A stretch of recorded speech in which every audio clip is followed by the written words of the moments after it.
दोस्तों, क्या आपने कभी सोचा है कि हमारे जंगल नष्ट हो रहे हैं और पृथ्वी भी नष्ट हो रही है। पेड़ पौधे हम लगाते नहीं हैं, न ही हम संसार के प्रति जो हमारा कर्तव्य है उसे पूरी ईमानदारी से निभाते हैं। तो ऐसा क्यों कर रहे हैं? हम आपसे इसी विषय पर बात करेंगे और आपको दिखाएंगे। हमारा आने वाला कल तो दोस्तों शुरू करते हैं एक कहानी के माध्यम से। पृथ्वी नष्ट कर रहे हैं, जंगल विदा हो गए हैं, लाखों वृक्ष प्रतिदिन काटे जा रहे हैं। अभी वैज्ञानिक चेता रहे हैं, लेकिन कोई भी उन्हें सुनने को तैयार नहीं है कि यदि इस पृथ्वी के सारे वृक्ष विदा हो जाएं, मनुष्य जीवित नहीं रह सकता। हम पर्यावरण के साथ एक गहन लेन देन की स्थिति में हैं। मनुष्य श्वास में ऑक्सीजन लेता है और कार्बन डाइऑक्साइड छोड़ता है। वृक्ष कार्बन डाइऑक्साइड लेते हैं और ऑक्सीजन छोड़ते हैं।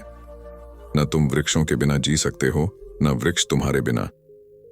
यह एक सीधा उदाहरण है, अन्यथा जीवन और भी हजार तरह से जुड़ा हुआ है। क्योंकि हजारों वृक्ष कट गए हैं, वातावरण में इतनी कार्बन डाइऑक्साइड इकट्ठी हो गई है कि इसने पूरी पृथ्वी का तापमान 4 डिग्री बढ़ा दिया है। तुम्हारे लिए यह ज्यादा महत्वपूर्ण नहीं, 4 डिग्री, लेकिन यह कम महत्वपूर्ण नहीं। इस शताब्दी के अंत तक यह तापमान इतनी बर्फ पिघलने को काफी होगा जिससे महासागरों का तल 4 फीट ऊंचा उठ जाएगा। 1 डिग्री तापमान के बढ़ने का मतलब है कि सागरों का तल 1 फुट ऊंचा उठना। इसलिए जो शहर महासागरों के किनारों पर हैं और सारे बड़े बड़े शहर उन किनारों पर हैं, वे पानी से भर जाएंगे यदि तापमान बढ़ता रहा, जिसकी पूरी संभावना है, क्योंकि अभी तो कोई नहीं सुन रहा है। बिना किसी समझ के वृक्ष काटे जा रहे हैं, व्यर्थ की चीजों के लिए, घटिया अखबारों के लिए। तुम्हें अखबार चाहिए और तुम जीवन को नष्ट कर रहे हो। इस बात की संभावना है कि यदि हिमालय की सारी बर्फ पिघलना शुरू हो जाए, जैसा अतीत में नहीं हुआ है, तो महासागरों का तल 20 फुट ऊंचा उठ जाएगा और लगभग पूरी पृथ्वी को डुबा देगा। तुम्हारे सारे शहर नष्ट हो जाएंगे। मुंबई, कलकत्ता, न्यूयॉर्क, लंदन और सैन फ्रांसिस्को, शायद कुछ आदिम लोग जो पहाड़ पर रहते हैं। सभी समस्याएं सरल हैं। एक तरह से यह संकट स्थिति अच्छी है, क्योंकि वह लोगों को चुनाव करने के लिए बाध्य करेगी। तुम मरना चाहते हो या तुम एक नया जीवन जीना चाहते हो। क्षतिपूर्ति हो सकती है तो फिर अतीत के प्रति मर जाओ। तुम्हें अतीत विरासत की भांति जो भी मिला है उसे त्याग दो और नई शुरुआत करो। मानो तुम इस धरती पर पहली बार अवतरित हुए हो। प्रकृति के साथ दुश्मन की तरह नहीं, दोस्त की तरह काम करना शुरू करो और पर्यावरण फिर से एक सत्य एकता की भांति काम करने लगेगा। इस धरती को और हरा भरा बनाना कठिन नहीं है। यदि बहुत सारे वृक्षों को काटा गया है तो और बहुत से वृक्ष लगाए भी जा सकते हैं और वैज्ञानिक सहयोग से भी बड़ी तेजी से बढ़ सकते हैं और उन पर ज्यादा घने पत्ते आ सकते हैं। नदियों में भिन्न भिन्न प्रकार के अवरोध खड़े किए जा सकते हैं जिससे कि देशों का बाढ़ से नुकसान न हो। वही पानी कई गुना अधिक बिजली पैदा कर सकता है और हजारों गांवों की अंधियारी रातें रोशन कर सकता है। सर्द शीतकाल में ऊष्मा दे सकता है। बात सरल है, सभी समस्याएं सरल हैं, लेकिन इन समस्याओं के मौलिक आधार गड़बड़ हैं। मैं सारी दुनिया को यह बताना चाहता हूं कि अगर तुम एक होने के लिए तैयार नहीं हो तो इस ग्रह में विलीन होने को तैयार हो जाओ। वैज्ञानिकों ने हिसाब लगाया है कि करीब 50,000 ऐसे ग्रह हैं जहां जीवन का अस्तित्व है। रात में जब तुम तारे देखते हो, वे तारे नहीं हैं, वे सूर्य हैं, लेकिन वे इतने दूर हैं कि चमकते तारे लगते हैं। तुम्हारा सूर्य बहुत औसत दर्जे का है। ये पृथ्वी की तुलना में बहुत बड़ा है, लेकिन दूसरे सौरमंडलों की तुलना में दूसरे सूर्य और अब तक 20 लाख सौरमंडल खोज लिए हैं। हमारा सूर्य बस औसत दर्जे का है। वे हमारे इस सूर्य से लाखों गुना बड़े हैं और उनके अपने ग्रह हैं। लेकिन कोई भी वैज्ञानिक इस बात का पता लगाने में समर्थ नहीं हुआ कि पूरे ब्रह्मांड में कहीं चेतना का अस्तित्व है या नहीं, और निश्चित ही ऐसा कोई निशान नहीं है कि गौतम बुद्ध, लाओ त्से, नागर बोधिधर्म जैसे लोग हैं। ऐसे लोग जिन्होंने अपने सत्य को पा लिया है। बगैर चेतना के यह संभव नहीं है। यह पृथ्वी पूरे ब्रह्मांड में समृद्धतम है और यह ब्रह्मांड अनंत है। इसकी कोई सीमा नहीं है। जीवन सिर्फ यहाँ इतने सुंदरतम ढंग से प्रकट हुआ जहाँ की चेतना है। और चेतना ने ऐसी विधियां विकसित की हैं कि वह शिखर तक पहुंच सके, चेतना के एवरेस्ट पर। चीजें ऐसी जगह आ गई हैं कि पूरी मानवता को जगाया जा सकता है। और यदि लोग चर्च, सिनागोग जाना बंद कर दें, स्वयं को अमेरिकन, रशियन, भारतीय कहना बंद कर दें, यदि वे घोषणा कर दें कि यह पूरी पृथ्वी एक है और सारी पृथ्वी वैज्ञानिकों को संसाधन उपलब्ध करवाएगी ताकि वे बेहतर जीवन के लिए कार्य कर सकें, अधिक जीवन, अधिक चेतना, बेहतर चेतना, हम सारी दुनिया इतने बुद्ध पुरुषों से भर सकते हैं कि फूल भी उतनी खुशबू नहीं दे पाएंगे।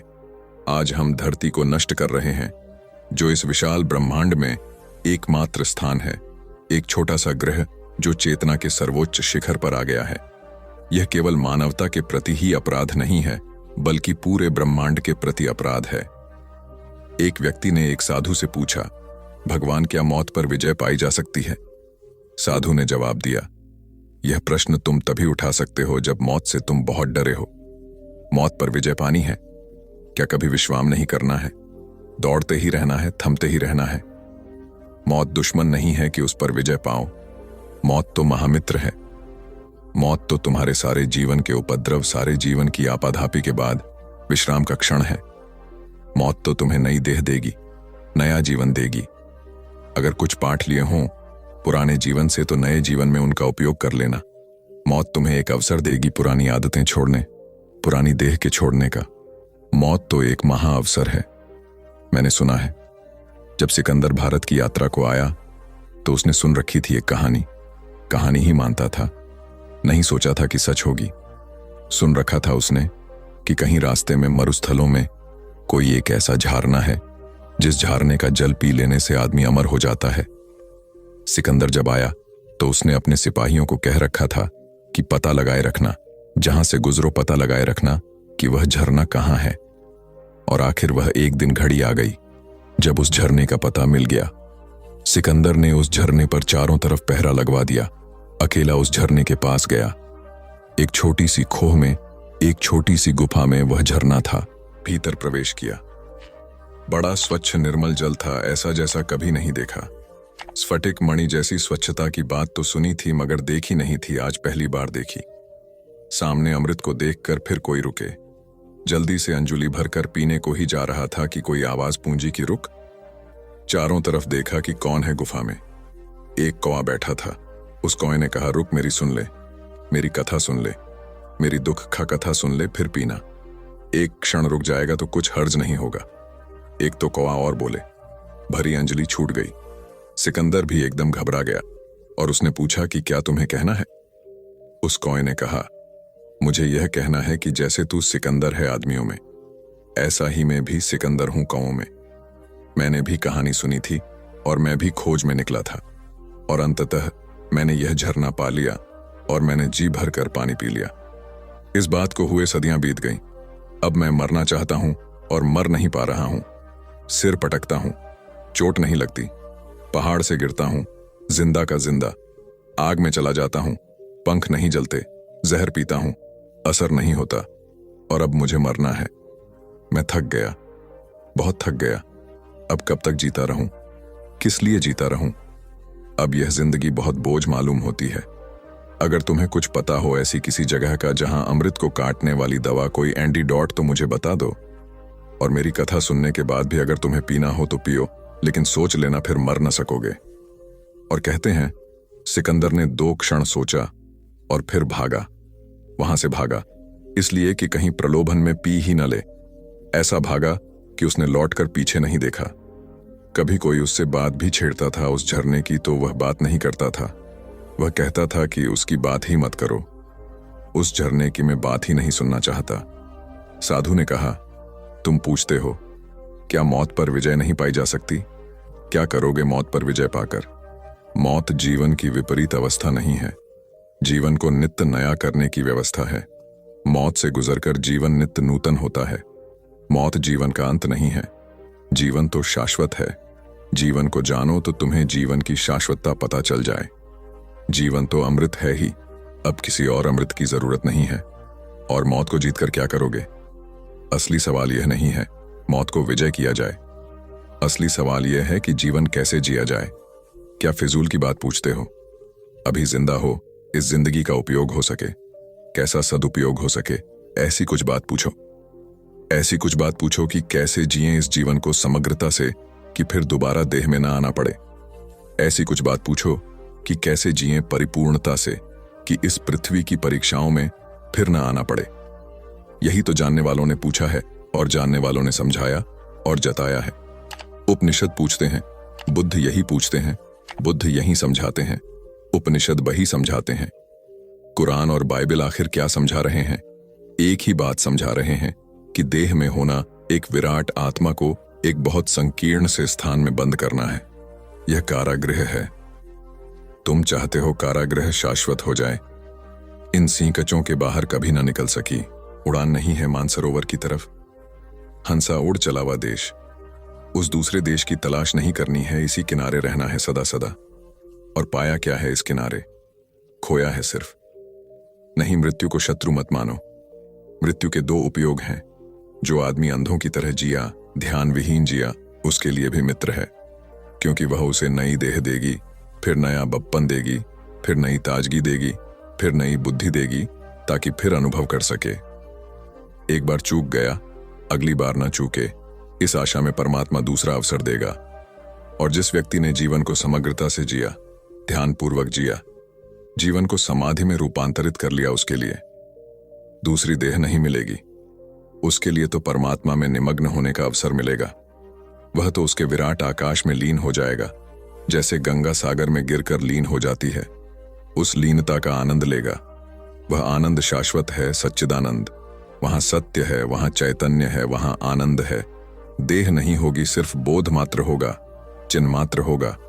और अगर तुम्हें यहीं यहीं वापस आना है तो घबराते क्यों हो? मौत यदि रुकती नहीं तो जन्म भी रुकता कहां है? एक क्षण यदि और है तो दूसरा क्षण और कुछ है। रूप पल पल पर बदलकर और कुछ है, और कुछ है। यह अखंड विधान जग में रच भी झुकता कहां है? मौत यदि रुकती नहीं, यदि तुम्हारे वक्ष में है, सांस बाहों में भरा बल, काल सरिता की लहर पर आंख दो, गति चित्र निर्मल, सिंधु समझो बिंदु पर, यह बिंदु में चुकता कहां है? मौत यदि रुकती नहीं, दुख केवल दुख ही। यदि सत्य है तो और क्या है? अश्रु सिंचित हास पुलकित जिंदगी, फिर और क्या है? जिंदगी का मोल केवल मौत से चुकता कहां है? साधु ने फिर कहा, ऐसे क्या घबराए? न मौत रुकती न जन्म रुकता। मौत और जन्म एक ही सिक्के के दो पहलू हैं। इधर मरे उधर जन्मे। जन्म हो गया तो मौत होगी, मौत हो गई तो जन्म होगा, सिर्फ उन लोगों को छोड़कर जो जाग कर मरेंगे। जो जाग कर मरेंगे, वरना तो जन्मते न मरते, वे उस शाश्वत को पा लेते हैं जिसका कोई जन्म नहीं, मृत्यु नहीं। उस शाश्वत का नाम ही परमात्मा है। साधु ने कहा, पाओ परमात्मा को। मौत पर विजय पाकर क्या करोगे? क्या हाथ लगेगा? 70 साल की जिंदगी हो कि 700 साल की, 700 साल हो कि 7000 साल की, क्या होगा? तुम वही दोहराए जाओगे ना। इतना दोहराने से भी तुम्हें समझ नहीं आती। इन्हीं इन्हीं गड्ढों में फिर गिरोगे। यही यही भूलें फिर करोगे। नहीं, मौत पर विजय नहीं पानी है, जीवन पर विजय पानी है। और जीवन पर विजय किसे मिलती है? उसको मिलती है जो जीवन को जोन लेता है। हम अपने से ही अपरिचित जी रहे हैं, यह भी पता नहीं कि मैं कौन हूं, और मौत को जीतना चाहते हैं। डुबकी मारो इसमें कि मैं कौन हूं। पूछो एक प्रश्न की संत में कौन हूं, और इतना उत्तर खोज लो। और उत्तर, ख्याल रखना उधार ना हो, मेरा उत्तर तुम्हारे काम का नहीं, ना बुद्ध का, ना महावीर का, ना कृष्ण का, ना क्राइस्ट का। किसी का उत्तर तुम्हारे काम का नहीं। तुम्हें अपना उत्तर खोजना होगा। अपना सत्य ही मुक्त करता है। दूसरों के सत्य सिद्धांत बन जाते हैं, संप्रदाय बन जाते हैं। दूसरों के सत्य तो बंधन बन जाते हैं। जो शुभ को करने में देर करता है वह चूक जाता है, और जो अशुभ को करने में जल्दी करता है वह भी चूक जाता है। शुभ को करने में जो देर करता है वह चूक जाता है, और अशुभ को करने में जो जल्दी करता है वह चूक जाता है। जीवन का सूत्र यही है कि अशुभ को करते समय रुक जाओ और देर करो, और शुभ को करते समय देर मत करना और रुक मत जाना। अगर कोई शुभ विचार ख्याल में आ जाए तो उसे तत्क्षण शुरू कर देना उपयोगी है, क्योंकि कल का कोई भरोसा नहीं है, आने वाले क्षण का कोई भरोसा नहीं है। हम होंगे या नहीं होंगे नहीं कहा जा सकता। इसके पहले कि मृत्यु हमें पकड़ ले, हमें निर्णायक रूप से यह सिद्ध कर देना है कि हम इस योग्य नहीं थे कि मृत्यु ही हमारा भाग्य हो। मृत्यु से ऊपर का कुछ पाने की क्षमता हमने विकसित की थी। यह मृत्यु के आने तक तय कर लेना है, और वह मृत्यु कभी भी आ सकती है। वह किसी भी क्षण आ सकती है। अभी बोल रहा हूं और इसी क्षण आ सकती है, तो मुझे इसके लिए सदा तैयार होने की जरूरत है। प्रतिक्षण मुझे तैयार होने की जरूरत है। अगर कोई बात ठीक प्रतीत हुई तो उसे आज से शुरू कर देना जरूरी है। संतोष कब होगा? दोस्तों, हमारे जीवन जीने में अगर संतोष ही नहीं है तो क्या फायदा? अगली कहानी संतोष के ऊपर ही है कि संतोष क्यों जरूरी है जीवन में। तो चलिए हम आपको एक और कहानी के माध्यम से समझाते हैं। जागो, और ध्यान केवल इतना ही होगा कि थोड़ी देर के लिए बाहर को बंद करेगा ताकि भीतर के स्वर भी सुनाई पड़ने लगे। सुना है तुमने कि कृष्ण की बांसुरी बजती है तो फिर गोपियां अपने घरों में काम नहीं कर पाती, उनके हाथ पैर डगमगा जाते हैं, गगरी छूट जाती है, मधनी भूल जाती है, भागती है मधोश। यह कथा तो केवल प्रतीक है। इंद्रियों प्रतीक हैं गोपियों की। इंद्रियां स्त्रैण हैं, और जिस दिन भीतर की बांसुरी बजने लगती है, सुनाई पड़ने लगती है। बांसुरी तो बज ही रही है, लेकिन जिस दिन तुम थोड़ा या ध्यान उस तरफ लगाते हो और बांसुरी सुनाई पड़ती है, बस इंद्रियां फिर भूल जाती हैं। अपनी मथनी, अपना दूध, अपनी गगरी, अपना काम, मदमस्त होकर भागने लगती है। वह अंतिम दशा है जहां भीतर के कृष्ण की बांसुरी बज रही है और सारी इंद्रियां उनके आसपास नाचने लगी। परिधि नाचने लगी केंद्र के पास। इसको हमने रास कहा है। जो कृष्ण नाच रहे हैं और गोपियां चारों तरफ नाच रही हैं। तुम्हारी हालत उल्टी है। गोपियां भाग रही हैं, तुम उनके पीछे भाग रहे हो। और ध्यान रखें, कोई गोपी उससे राजी नहीं होती जो उसके पीछे भागता है। तुम भागे गोपी के पीछे कि गोपी गई किसी और के पीछे कि तुम बेकार हुए। वह तुम्हारा भागना ही बता देता है कि तुम अपने भी मालिक नहीं, दूसरे के मालिक होने का हक कहां से पाओगे। इंद्रियों के पीछे भागता हुआ आदमी, इंद्रियों भी समझ जाती हैं कि कैसे बेकार हो तुम। कुछ भी तुम्हारे पास नहीं। तुम क्षुद्र के लिए भाग रहे हो। सचेत हो। ध्यान तुम्हें सचेत करेगा। ध्यान तुम्हारी यात्रा का आयाम बदलेगा और एक बार तुम्हें भीतर का स्वर सुनाई पड़ने लगे। क्रांति घटित हो गई। इंद्रियां अपनी जगह होंगी और स्वस्थ होंगी। उनका नाच भी चलता रहेगा, क्योंकि उनके नाच से कुछ बाधा नहीं है, लेकिन वे परिधि पर होगी, अपने स्थान पर होगी। तुम्हारे साथ चलेंगी, तुम्हारी छाया होंगी। और जिसने भीतर के इस राम को पा लिया, इस भीतर के केंद्र को पा लिया, उसे पाने को फिर कुछ शेष नहीं रह जाता। तभी संतोष फलित होता है, उसके पहले संतोष नहीं होगा। एक मित्र ने पूछा है कि मैंने कल कहा कि अतीत में ऐसे शिक्षक हुए हैं जिन्होंने जीवन को असार बताया। उन मित्र ने कहा है कि जीवन को असार किसी ने भी नहीं बताया, संसार को अंसार बताया है। संसार को भी असार बताया हो तो गलत बताया है। संसार असार नहीं है। संसार को देखने की दृष्टि गलत हो तो संसार असार दिखाई पड़ेगा। संसार को देखने की दृष्टि सम्यक हो तो संसार ही प्रभु के रूप में परिवर्तित हो जाता है। दृष्टि ही गलत हो सकती है और कुछ भी गलत नहीं है, लेकिन आदमी की पुरानी कमजोरी है, और वह यह कि दोष कभी भी अपने ऊपर नहीं लेना चाहता है। दोष सदा किसी और पर डाल देना चाहता है। संसार असार है, यह कहना सुविधापूर्ण मालूम होता है, बजाय इसके कि मेरी दृष्टि अंधी है, मेरी दृष्टि गलत है। संसार को असार कहने से मुझे स्वयं को नहीं बदलना पड़ता, लेकिन मेरे देखने का ढंग गलत है तो मुझे स्वयं को बदलने की जरूरत आ जाती है। एक छोटी सी कहानी से मैं समझाने की कोशिश करता हूं। एक गांव में सुबह सूरज निकलता था और एक घुड़सवार आकर रुका गांव के बाहर, गांव के द्वार पर। द्वार पर बैठे हुए एक बूढ़े आदमी से उसने पूछा कि मैं एक बात जानना चाहता हूं। इस गांव के लोग कैसे हैं? मैंने अपना पुराना गांव छोड़ दिया और नए गांव की तलाश में हूं जहां निवास कर सकूं। मैं जानना चाहता हूं, इस गांव के लोग कैसे हैं? यह गांव कैसा है? अगर अच्छा हो तो मैं यहां बस जाऊं। उस बूढ़े ने उस घुड़सवार को नीचे से ऊपर तक गौर से देखा और फिर कहा कि इस प्रश्न का उत्तर मैं तभी दे सकता हूं जब मेरे एक प्रश्न का उत्तर आप पहले दे दें। मैं जानना चाहता हूं कि उस गांव के लोग कैसे थे जिसे आपने छोड़ दिया है। यह बात सुनते ही उस आदमी की आंखें क्रोध के अंगारों से भर गईं और उसने कहा कि उस दृष्ट गांव का स्मरण भी न दिलाना। उस गांव से बदतर लोग जमीन पर कहीं भी नहीं हो सकते। उन्हीं दुष्टों के कारण मुझे वह गांव छोड़ना पड़ा है। और यह आशा और प्रार्थना लेकर गांव छोड़ा है कि जिस दिन मेरे हाथ में शक्ति होगी उन्हें बताऊंगा। मेरे साथ जो दुर्व्यवहार किया गया है उसका फल उन्हें निश्चित चखाना है।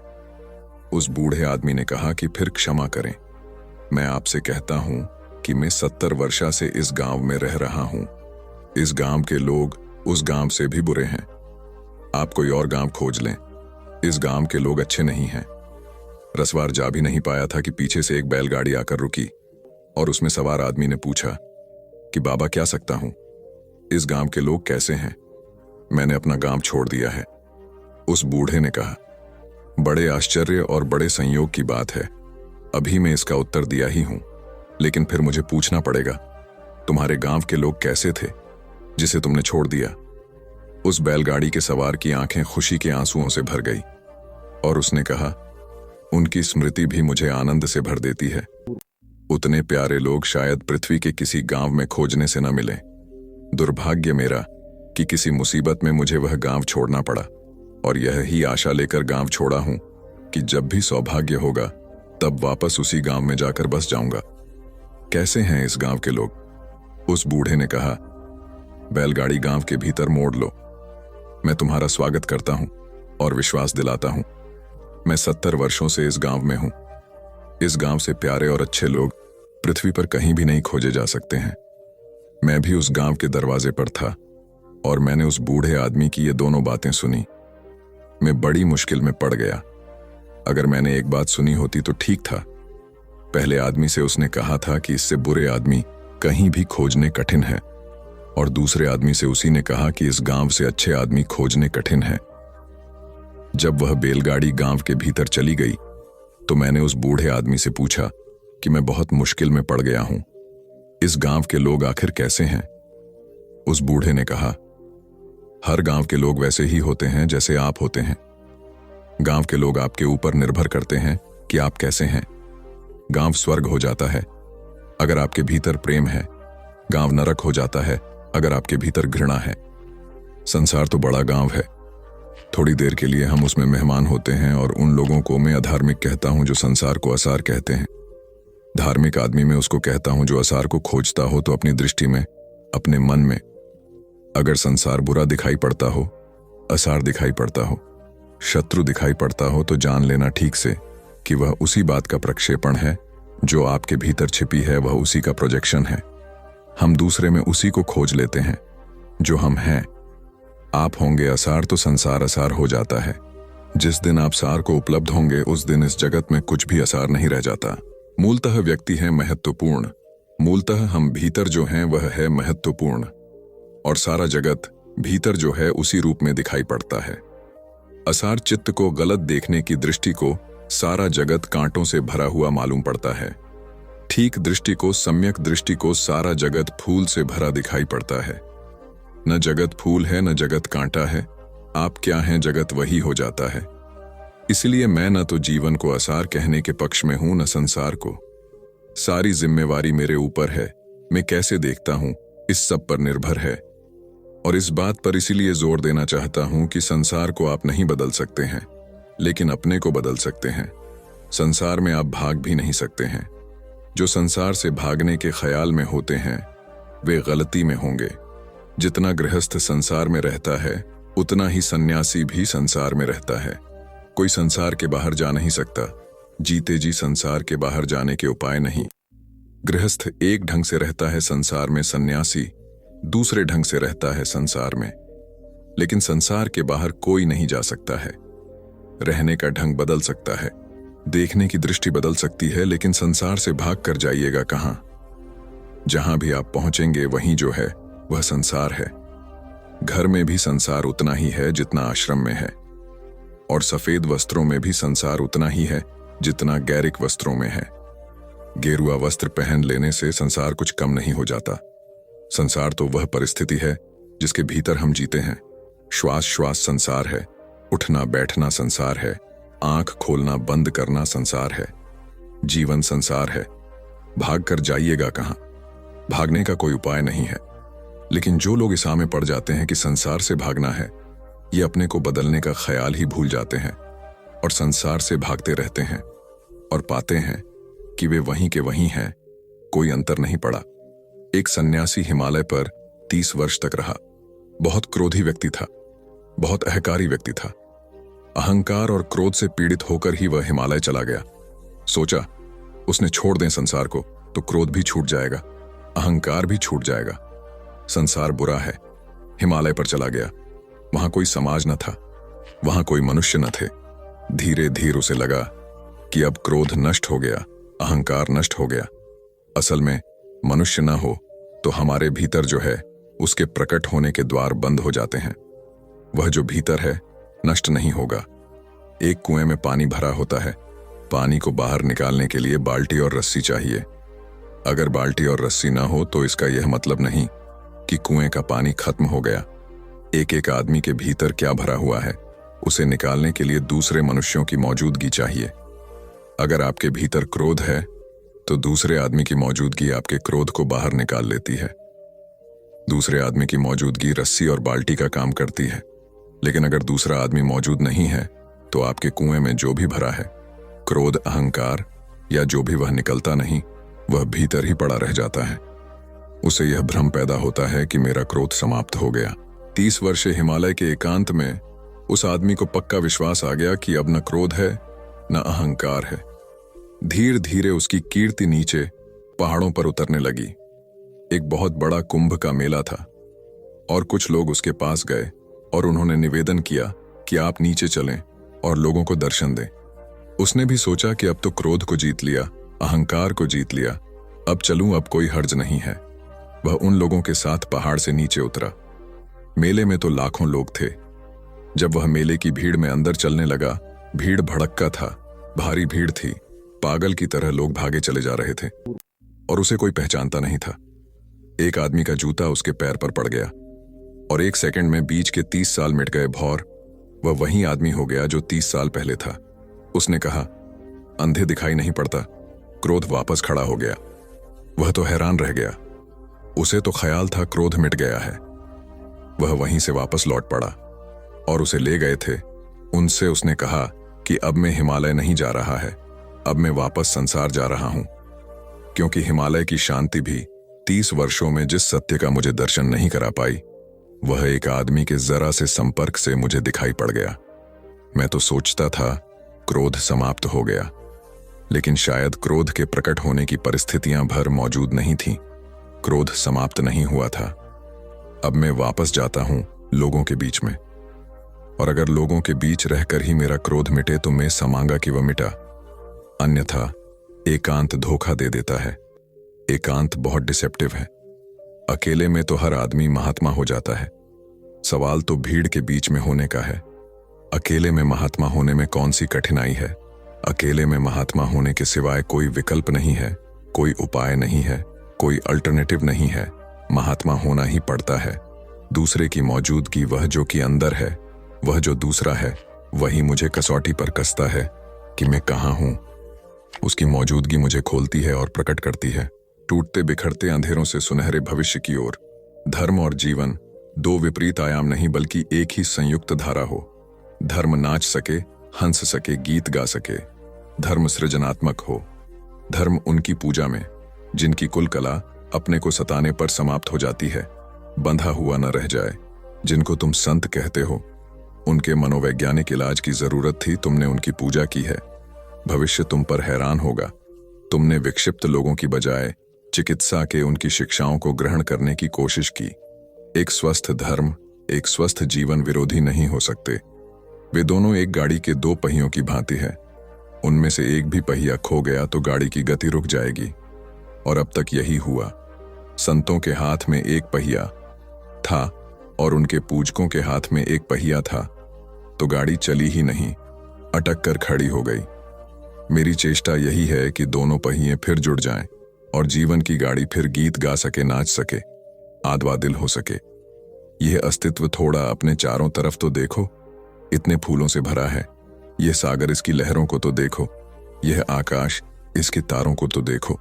इनमें तुम्हारा एक भी साधु न मिलेगा और एक भी संत न मिलेगा। मैं तुम्हें इस विराट अस्तित्व के एक अंग की तरह जुड़ा हुआ देखना चाहता हूं। मैं तुम्हारे भीतर भी तारे उगे हुए देखना चाहता हूं, फूल खिले हुए देखना चाहता हूं। लहरें उठती हुई देखना चाहता हूं। निंदा का स्वर समाप्त हो और निंदा का युग समाप्त हो, दमन की परंपरा समाप्त हो और जीवन का उल्लास हमारा भविष्य बने। दोस्तों, हमारा अगला मुद्दा है परिवार में कलह क्यों। नारी और शांति के संबंध में कुछ सूत्र समझना उपयोगी है। एक तो सबसे पहले यह समझना जरूरी है कि नारी का अब तक कोई व्यक्तित्व नहीं रहा है और पुरुष ने उसके व्यक्तित्व को मिटाने की भरसक चेष्टा की है। नारी या तो किसी की बेटी होती है, या किसी की बहन होती है, या किसी की पत्नी होती है। नारी का अपना होना नहीं है। विवाह हो तो उसका नाम भी पुरुष बदल डालते हैं, नया नाम रख लेते हैं। विवाह हो जाने के बाद उसका कोई तादात्म्य, उसकी सीधी कोई आइडेंटिटी अपने साथ नहीं होती है। वह किसी की श्रीमती हो जाती है। उसके परिचय में भी हम कहते हैं श्रीमती खन्ना या श्रीमती गुजर या कुछ। सीधा उसका कोई व्यक्तित्व समाज के समक्ष नहीं होता। बीच में पुरुष को लेकर ही उसका कोई अर्थ बनता है। पुराने शास्त्र कहते हैं कि जब वह कुंवारी हो तो पिता उसकी रक्षा करे, जब विवाह हो तो पति उसकी रक्षा करे, अगर वह वृद्ध हो जाए तो उसके बेटे उसकी रक्षा करें। लेकिन किसी भी स्थिति में उसका अपना कोई अस्तित्व स्वीकार नहीं किया गया है। नारी को समझने के लिए पहली बात समझना यह जरूरी है कि उसके पास व्यक्तित्व नहीं है, और जिसके पास व्यक्तित्व न हो वह शांति का आधार कभी भी नहीं बन सकती। जिसके पास व्यक्तित्व नहीं है वह स्वयं इतना अशांत होगा कि वह शांति का आधार नहीं बनता।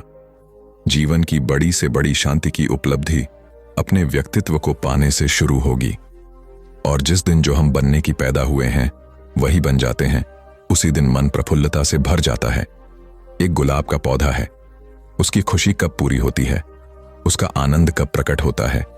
जब उसके फूल पूरी तरह हो जाते हैं, जब आकाश की हवाओं को वह अपनी सुगंध को लुटा देता है, और जब सूरज की किरणों में उसके खिले हुए फूल नाच लेते हैं, और जब राह से गुजरने वाले अपरिचित राहगीर उसकी सुगंध की संगीत से भर जाते हैं, तब वह पौधा तृप्त हो जाता है। लेकिन जब तक किसी पौधे में फूल ना आए तब तक उस पौधे में एक बेचैनी, एक अशांति बनी रहती है। नारी फूल को उपलब्ध ही नहीं हो पाती है क्योंकि उनका अस्तित्व ही अस्वीकृत है, उसके व्यक्तित्व को ही जगह नहीं है। अपनी हैसियत जब तक नारी को उपलब्ध नहीं हो तब तक नारी शांत नहीं हो सकती, और नारी की अशांति इतनी महंगी है जिसका हिसाब नहीं। यद्यपि पुरुष ने ही नारी का व्यक्तित्व छीना है और पुरुष ही नारी के अशांत होने से 1000 गुना अशांत हो गया है, लेकिन उसे पता नहीं चलता कि उसने व्यक्तित्व छीना है इसलिए इतनी अशांति है, बल्कि शायद तक यही कहता है। सभी मूढ़ तर्क इसी भांति चलते हैं कि वह सोचता है कि नारी का व्यक्तित्व थोड़ा बहुत जो बचा है वह भी छीन लेना जरूरी है ताकि शांति पूरी हो जाए। शांति होगी व्यक्तित्व के प्रकट होने से, व्यक्तित्व के छीन लेने से नहीं, क्योंकि नारी कभी तृप्ति अनुभव कर ही नहीं पाती। चूंकि व्यक्तित्व छीना गया है इसलिए कभी वह ऑथेंटिक, प्रामाणिक रूप से अपने पैरों पर खड़ी ही नहीं हो पाती, और हमने सारी व्यवस्था ऐसी की है कि वह खड़ी ना हो पाए। हजारों वर्षा तक नारी को शिक्षा नहीं दी, सिर्फ इसलिए कि शिक्षित होने से वह अपने पैरों पर खड़े होने का प्रयास शुरू करेगी। पैर के नीचे से जमीन खींचनी हो तो शिक्षा मत दो। अगर शिक्षा न दी जाए तो पंगु हो जाता है व्यक्ति, और उस समाज में जहां शिक्षित की गति होगी नारी कोई गति न कर पाएगी। इसलिए नारी को वर्जित रखा, हजारों वर्षा तक शिक्षा नहीं दी। लेकिन अशिक्षित नारी का मतलब अशिक्षित मां, अशिक्षित पत्नी, अशिक्षित बेटी, अशिक्षित बहन, अशिक्षित प्रेमिका। नारी को अशिक्षित रखने का अर्थ क्या होगा कि जीवन के सब तलों पर अशिक्षित नारी खड़ी हो जाएगी, और शिक्षित पुरुष और अशिक्षित नारी के बीच इतना बड़ा फासला हो जाएगा कि उसके बीच तालमेल बिठाना मुश्किल है। इसलिए धीरे धीरे नारी की स्थिति एक दासी की हो गई और पुरुष मालिक बन गया। पति का मतलब ही मालिक होता है, स्वामी का मतलब भी मालिक होता है, और हजारों साल से स्त्री पति को स्वामी कह रही है और अपने पत्रों में आपकी दासी लिखकर दस्तखत कर रही है। पुरुष बहुत प्रसन्न हो रहा है। पुरुष की प्रसन्नता समझी जा सकती है, लेकिन नारी की नासमझी समझनी बहुत मुश्किल है, और दासी और मालिक के बीच कभी भी अच्छे संबंध नहीं हो सकते। दो मित्रों के बीच अच्छे संबंध हो सकते हैं, शांतिपूर्ण, आनंदपूर्ण, प्रेम से भरे, लेकिन एक गुलाम के बीच हमेशा तनाव होगा, अशांति होगी, बेचैनी होगी, संघर्ष होगा। और इसलिए हजारों हजारों साल से स्त्री और पुरुष के बीच भीतरी संघर्ष है जो दिन रात चल रहा है। नारी की बगावत दिखाई नहीं पड़ती क्योंकि वह रोज चल रही है, प्रतिपल चल रही है। एक एक दाम्पत्य दुखद है, कलह से भरा हुआ है। पति पत्नी के बीच संबंध अत्यंत तने हुए हैं, खिंचे हुए हैं। लेकिन धीरे धीरे ऐसा समझ लिया गया है कि यही स्वाभाविक है। हजारों हजारों साल तक कोई बात चलने लगे तो स्वाभाविक मालूम पड़ने लगती है। इसको इतना स्वाभाविक समझ लिया है कि जो लोग शांति की खोज में जाते हैं वे पत्नी से मुक्त किए बिना नहीं जाते। ख्याल यह बन गया है कि पत्नी के साथ तो शांति संभव ही नहीं है, तो अगर पत्नी से भाग सके कोई सन्यासी हो सके तभी शांत हो सकता है। नहीं, यह सवाल पत्नी के साथ का नहीं है।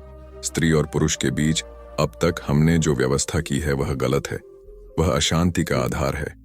अगर स्त्री और पुरुष के बीच कभी भी शांतिपूर्ण, प्रेमपूर्ण, आनंदपूर्ण, मैत्रीपूर्ण व्यवस्था लानी हो तो पहली तो बात जरूरत है कि स्त्री ठीक पुरुष के समकक्ष खड़ी हो। पुरुष के समान खड़े होने का यह मतलब नहीं है कि स्त्रियां पुरुषों जैसी हो जाएं। पुरुषों के समान होने का अर्थ है कि पुरुषों ने पुरुष होने में जितना विकास किया है स्त्रियां होने में उतना विकास करें। मेरी अपनी दृष्टि ऐसी है कि स्त्री और पुरुष के व्यक्तित्व में एक बुनियादी भेद है और है यह शुभ है, परमात्मा की बड़ी कृपा है। वही आकर्षण है स्त्री और पुरुष के लिए। वह जो भेद है वह भेद बहुत गहरा है। अगर वह भेद टूटता है तो या तो पुरुष रमण हो जाए और या स्त्री जो है वह पुरुष हो जाए। दोनों हालत में नुकसान होगा। स्त्री की शिक्षा तो होनी ही चाहिए पुरुष के बराबर, लेकिन उसके अपने आयाम में, उसकी अपनी दिशा में। उस दिशा में अगर शिक्षा होगी तो ही सार्थक है। आज हम शिक्षा भी दे रहे हैं तो वह सारी शिक्षा पुरुष के लिए ईजाद की गई है और उसी पुरुष के लिए ईजाद की गई शिक्षा के ढांचे में स्त्री को भी ढाला जा रहा है। उसके परिणाम घातक हो रहे हैं। यूनिवर्सिटी से पढ़ लिख कर जो लड़की निकलती है उसमें स्त्रैण तत्व थोड़ा अनिवार्य रूपेण कम होगा, कम हो ही जाएगा। कम हो जाना अनिवार्य है क्योंकि शिक्षा पुरुष के लिए ईजाद की गई थी। तो दोस्तों, कैसी लगी आपको हमारी ये रियल स्टोरी कमेंट में बताएं। तो चलिए अगली स्टोरी शुरू करते हैं और समझा खुद बदलो। नमस्कार दोस्तों। तो दोस्तों, प्रभावशाली होना, लोगों का चहेता होना किसको पसंद नहीं है। जब लोग हमें पसंद करते हैं तो इसके कई सारे फायदे भी हैं, जैसे कि आप कभी अकेले नहीं होंगे आपके किसी काम में हाथ बटाने के लिए, और आपसे प्यार करने वाले लोग आपके साथ होते हैं, या जैसे आपके लिए लोगों की रजामंदी पाना या उनका समर्थन पाना आसान हो जाता है आपके साथ कोई काम करने में। लेकिन प्रभावशाली होना कोई आसान चीज नहीं है। इसीलिए इस वीडियो में हम बात करेंगे उन 7 आदत के बारे में जिन्हें अपनाकर कोई भी साधारण से साधारण व्यक्ति भी एक प्रभावशाली व्यक्ति बन सकता है। और अगर आप इन आदतों को अपने जीवन में अपनाते हैं तो फिर आपको पता भी नहीं चलेगा और आपके आसपास के लोग आपसे प्रभावित होते रहेंगे। आप जहां भी जाएंगे लोग आपकी तरफ खींचे चले आएंगे। तो चलिए आज की कहानी शुरू करते हैं। दूर किसी गांव में एक हरीश नाम का लड़का रहता था। वह इस बात से परेशान था कि वह प्रभावी इंसान नहीं है। वह बहुत कोशिश करने के बावजूद भी वह अपनी बातों, अपने काम और अपने स्वभाव से लोगों को प्रभावित नहीं कर पा रहा था। उसकी हार्दिक इच्छा थी कि वह एक ऐसा इंसान बने जिसकी सब बात माने, जिसके साथ सब काम करना चाहे और अपना समय बिताना चाहे। लेकिन उसके साथ सब कुछ उल्टा हो रहा था। ना तो कोई उसके साथ समय बिताना पसंद करता था और ना ही कोई उसकी बातों को गंभीरता से लेता था। कुल मिलाकर लोगों के बीच वह तो वह था, लेकिन हमेशा खुद को अकेला ही महसूस करता। उसके उपस्थित होने या ना होने से किसी को कुछ खास फर्क नहीं पड़ता था। इन सब घटनाओं की वजह से उसका आत्मविश्वास भी दिन प्रतिदिन कम होता जा रहा था। अपनी ऐसी हालत को देखकर वह बहुत ही उदास और परेशान रहने लगा। जिस शहर में हरीश रहता था उसी नगर के बाहर एक बौद्ध भिक्षु भी रहते थे। वह बौद्ध भिक्षु अपने अति प्रभावशाली व्यक्तित्व के लिए प्रसिद्ध थे। जो भी उनसे मिलता वह उनसे प्रभावित हो जाता था। बिना उनसे मिले नहीं रह पाते। उनके लिए जरूरी है तो कभी भी एक प्रभावशाली व्यक्ति बात करने का तरीका, उनके हाव भाव और उनका लोगों को समझना और समझाने का तरीका बहुत ही प्रभावी और आकर्षक था। सभी कहते थे कि वह एक बहुत ही प्रभावशाली व्यक्ति हैं, जिनके व्यक्तित्व में ऐसा जादू है जो किसी को भी मोहित कर देता है। एक दिन शाम के समय वह लड़का उदास मन के साथ तालाब के किनारे बैठा हुआ था। तभी उसका एक मित्र उसके पास आता है और कहता है, दोस्त, मुझे तुम्हारी समस्या का हल मिल गया। यह सुनकर हरीश बहुत अधिक खुश हो जाता है और पूछता है, क्या समाधान है? तभी उसका दोस्त बताता है कि मुझे एक ऐसे बौद्ध भिक्षु के बारे में पता चला है जो एक प्रभावशाली व्यक्तित्व के मालिक हैं, और मुझे पूरा भरोसा है कि उनके पास तेरी इस समस्या का समाधान अवश्य होगा। यह सुनकर हरीश उसकी बातों से सहमत हो गया। हरीश तुरंत ही उन बौद्ध भिक्षुक से मिलने के लिए निकल पड़ता है और उन्हें सारी समस्या बताता है कि कैसे वह एक प्रभावशाली इंसान बनना चाहता है, लेकिन बहुत कोशिश करने के बाद भी वह ऐसा इंसान नहीं बन पा रहा है। बौद्ध भिक्षु ने हरीश की बात पूरे ध्यान से सुनी और फिर कहा, तो तुम चाहते क्या हो? हरीश ने कहा, लोग कहते हैं कि आपका व्यक्तित्व बहुत ही प्रभावशाली है, तो मैं आपकी तरह ही अपना व्यक्तित्व भी प्रभावशाली कैसे बना सकता हूँ? यह सुन बौद्ध भिक्षु ने गंभीर होकर कहा, सबसे पहले तो तुम यह समझो कि एक प्रभावशाली इंसान बनने के लिए अच्छा व्यक्तित्व यानी अच्छी पर्सनालिटी नहीं, बल्कि चरित्र का होना जरूरी है। क्योंकि अगर सिर्फ किसी इंसान का व्यक्तित्व अच्छा है तो वह कुछ समय के लिए तो लोगों को प्रभावित कर सकता है, लेकिन बहुत ही जल्दी लोग यह समझ जाएंगे कि उसके काम के पीछे कोई ना कोई मतलब है, कोई उद्देश्य है। लेकिन अगर तुम्हारा चरित्र अच्छा है तो सभी लोग तुम्हारे साथ रहना पसंद करेंगे और तुम अपने आसपास के लोगों को प्रभावित करते रहोगे और तुम्हें इस बात का पता भी नहीं चलता। लेकिन याद रखना, इसके लिए तुम्हें अंदर से बदलना पड़ेगा। तो क्या तुम एक प्रभावशाली इंसान बनने के लिए खुद को अंदर से बदलने के लिए तैयार हो? लड़के ने कहा, जी महाराज जी, मैं पूरी कोशिश करूंगा। बौद्ध भिक्षु ने कहा, एक प्रभावशाली इंसान के अंदर ये 7 आदतें होती हैं जो तुम्हें अपनानी पड़ेगी। बौद्ध भिक्षु ने कहना शुरू किया, पहली आदत, सक्रिय यानी प्रोएक्टिव बनो। हमारे आसपास जो कुछ भी होता है हम इसे बदल नहीं सकते, लेकिन इस पर क्या प्रतिक्रिया देना है यह पूरी तरह से हमारे हाथ में है। एक प्रोएक्टिव व्यक्ति बनने का मतलब है कि हमारे आसपास के लोग चाहे जो कुछ भी कहे, लेकिन हमें उससे विचलित नहीं होना है। जब लोग हमारे बारे में कुछ बुरा बोलते हैं तो कमी हमारे अंदर नहीं बल्कि उनके अंदर होती है। वह जो भी नकारात्मक बातें हमारे बारे में बोल रहे होते हैं, उससे हमें उनके नकारात्मक नजरिए का पता चलता है, जिस नजरिए से वह दुनिया को देख रहे होते हैं। प्रोएक्टिव व्यक्ति होने का मतलब यह भी है कि हम किसी बुरी परिस्थिति से प्रभावित ना हो, फिर चाहे मौसम खराब हो या घर में अचानक कहीं कोई मुसीबत आ जाए। एक प्रोएक्टिव व्यक्ति को कोई फर्क नहीं पड़ता, उसकी जिंदगी में बुरा वक्त आए या गरीबी, वह हर हाल में खुश रहता है।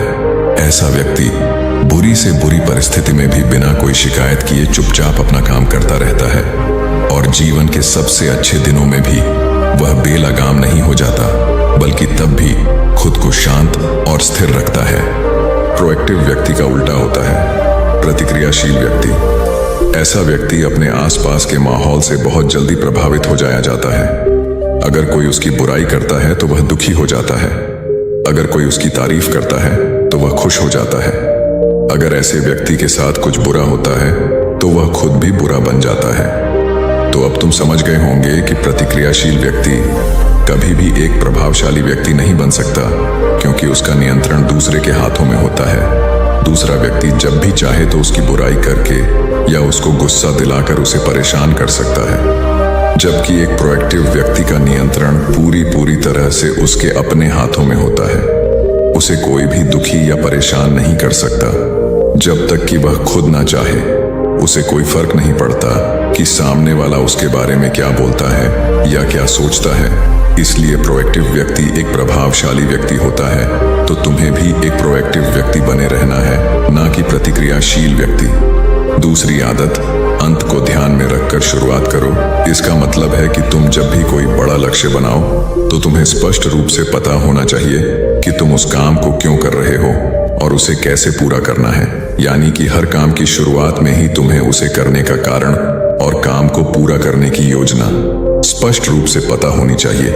और एक बार जब तुमने अपने काम का क्यों और कैसे पता कर लिया, तो फिर तुम्हारे रोज के छोटे छोटे काम और उसके परिणाम तुम्हारे लक्ष्य की तरफ होनी चाहिए, तुम्हारी योजना से मेल खाने चाहिए।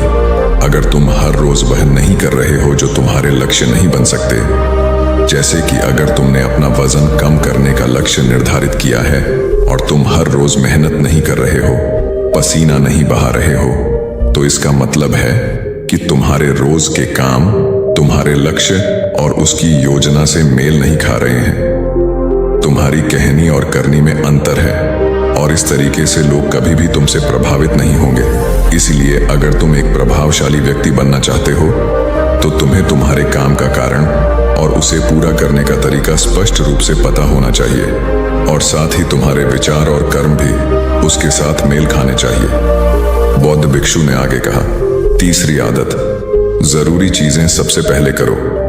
एक दिन में हमारे सामने बहुत से काम होते हैं, लेकिन हम हर काम तो नहीं कर सकते। इसलिए हमें अपने सबसे महत्वपूर्ण कामों को सबसे पहले करना चाहिए।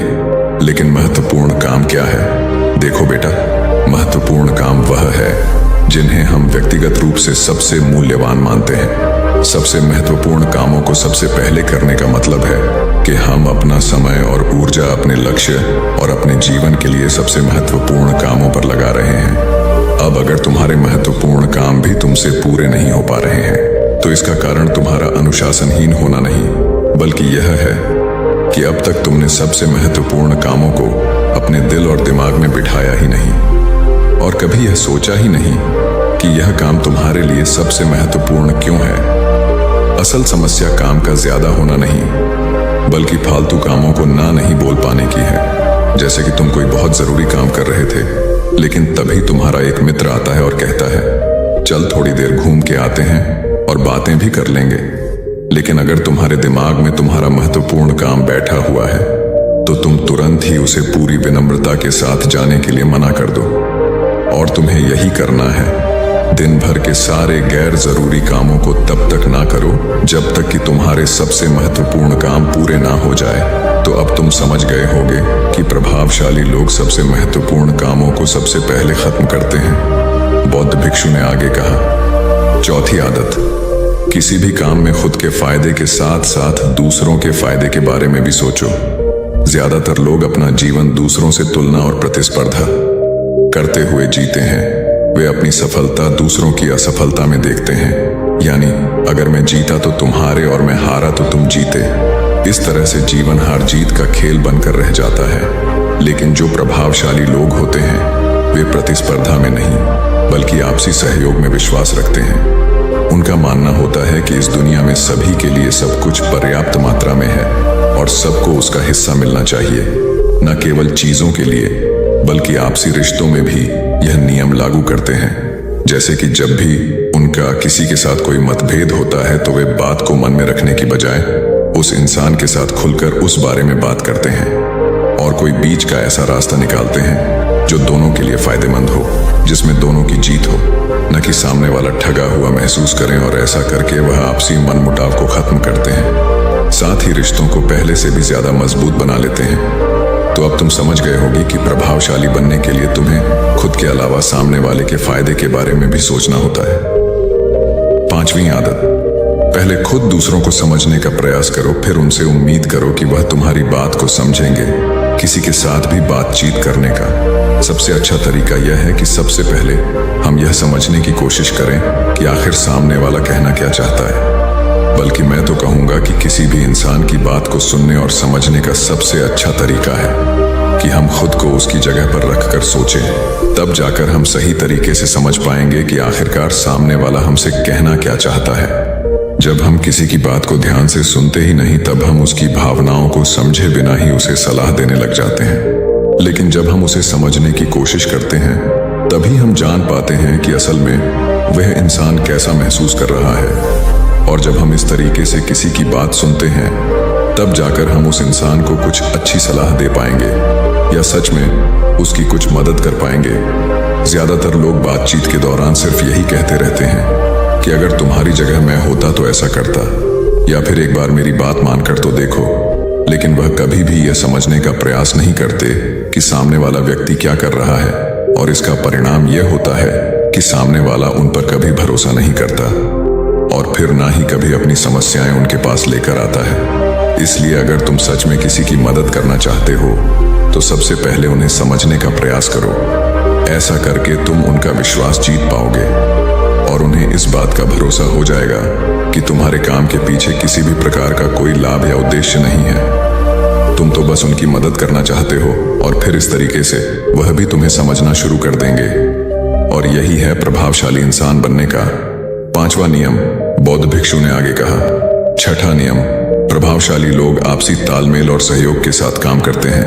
वह लोग जो दूसरों को प्रभावित करते हैं इस बात को अच्छे से समझते हैं कि 2 दिमाग हमेशा ही एक दिमाग से बेहतर होते हैं। इसलिए वह एक दूसरे का सहयोग करके किसी भी समस्या का समाधान निकालने की कोशिश करते हैं। लेकिन इंसानी स्वभाव के कारण आपसे तालमेल बैठाना इतना आसान नहीं होता, क्योंकि सबके अनुभव और दुनिया को देखने का दृष्टिकोण अलग अलग होता है और प्रभावशाली लोग इस बात को भी समझते हैं। इसीलिए वह एक दूसरे के विचार और दृष्टिकोण को समझने और स्वीकारने का प्रयास करते हैं और आपसी मतभेद को भुलाकर साथ काम करते हैं, क्योंकि वह समझते हैं कि हर इंसान का अपना अनुभव, सोच और विशेषताएं होती हैं। जब अलग अलग खूबियों, अनुभवों और सोच वाले इंसान एक साथ मिलकर काम करते हैं तो उस काम का परिणाम एक इंसान की तुलना में कहीं ज्यादा अच्छा और नया होता है।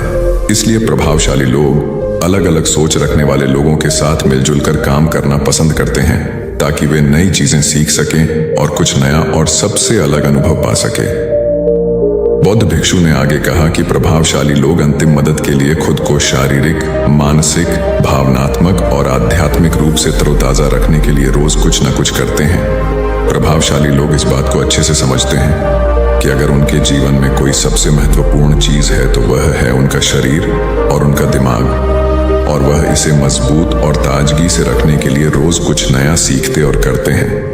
अपने शरीर को मजबूत और स्वस्थ रखने के लिए वे हर रोज कोई ना कोई शारीरिक गतिविधि करते हैं, जैसे कि कसरत या योग अभ्यास करके अपने दिमाग को नई जानकारी से भरने के लिए वे रोज कुछ नया सीखते हैं या पढ़ते रहते हैं। इसके लिए वे किताबें पढ़ते हैं, नए लोगों से बात करते हैं या फिर नई जगहों पर घूमने जाते हैं। बहुत सारे लोग प्रभावशाली इसलिए होते हैं क्योंकि वे जीवन भर कुछ ना कुछ सीखते रहते हैं, खुद को नई जानकारी देते रहते हैं और भावनात्मक रूप से खुद को ताजगी से रखने के लिए ये लोग ध्यान या एकांत का सहारा लेते हैं। कई बार खुद के अंदर नयापन लाने के लिए ये लोग खुद को कुछ दिनों के लिए बाहरी दुनिया से काट लेते हैं। इसके अलावा यह लोग आध्यात्मिक रूप से भी सक्रिय होते हैं। इसके लिए यह लोग जो भगवान में आस्था रखते हैं उनकी पूजा पाठ और आराधना इत्यादि करते हैं। साधारण शब्दों में कहें तो प्रभावशाली लोग लगातार खुद में सुधार लाते रहते हैं और अपने शरीर, मन और आत्मा को तरोताजा रखते हैं। और अगर गौर से देखा जाए तो ये सारी आदतों में से यह 7वीं आदत सबसे ज्यादा जरूरी और प्रभावी है, क्योंकि इसके बिना बाकी की 6 आदतें उतनी प्रभावी नहीं रह जाएंगी जितनी उन्हें होनी चाहिए। और कोई भी इंसान कितना भी प्रभावशाली क्यों ना हो, लेकिन अगर वह खुद को शारीरिक, मानसिक, भावनात्मक और आध्यात्मिक रूप से तरोताजा नहीं रखता तो धीरे धीरे उसका प्रभाव कम होना शुरू हो जाएगा। तो यह थी एक प्रभावशाली इंसान बनने की 7 आदतें जिन्हें अपनाकर कोई भी इंसान प्रभावशाली बन सकता है।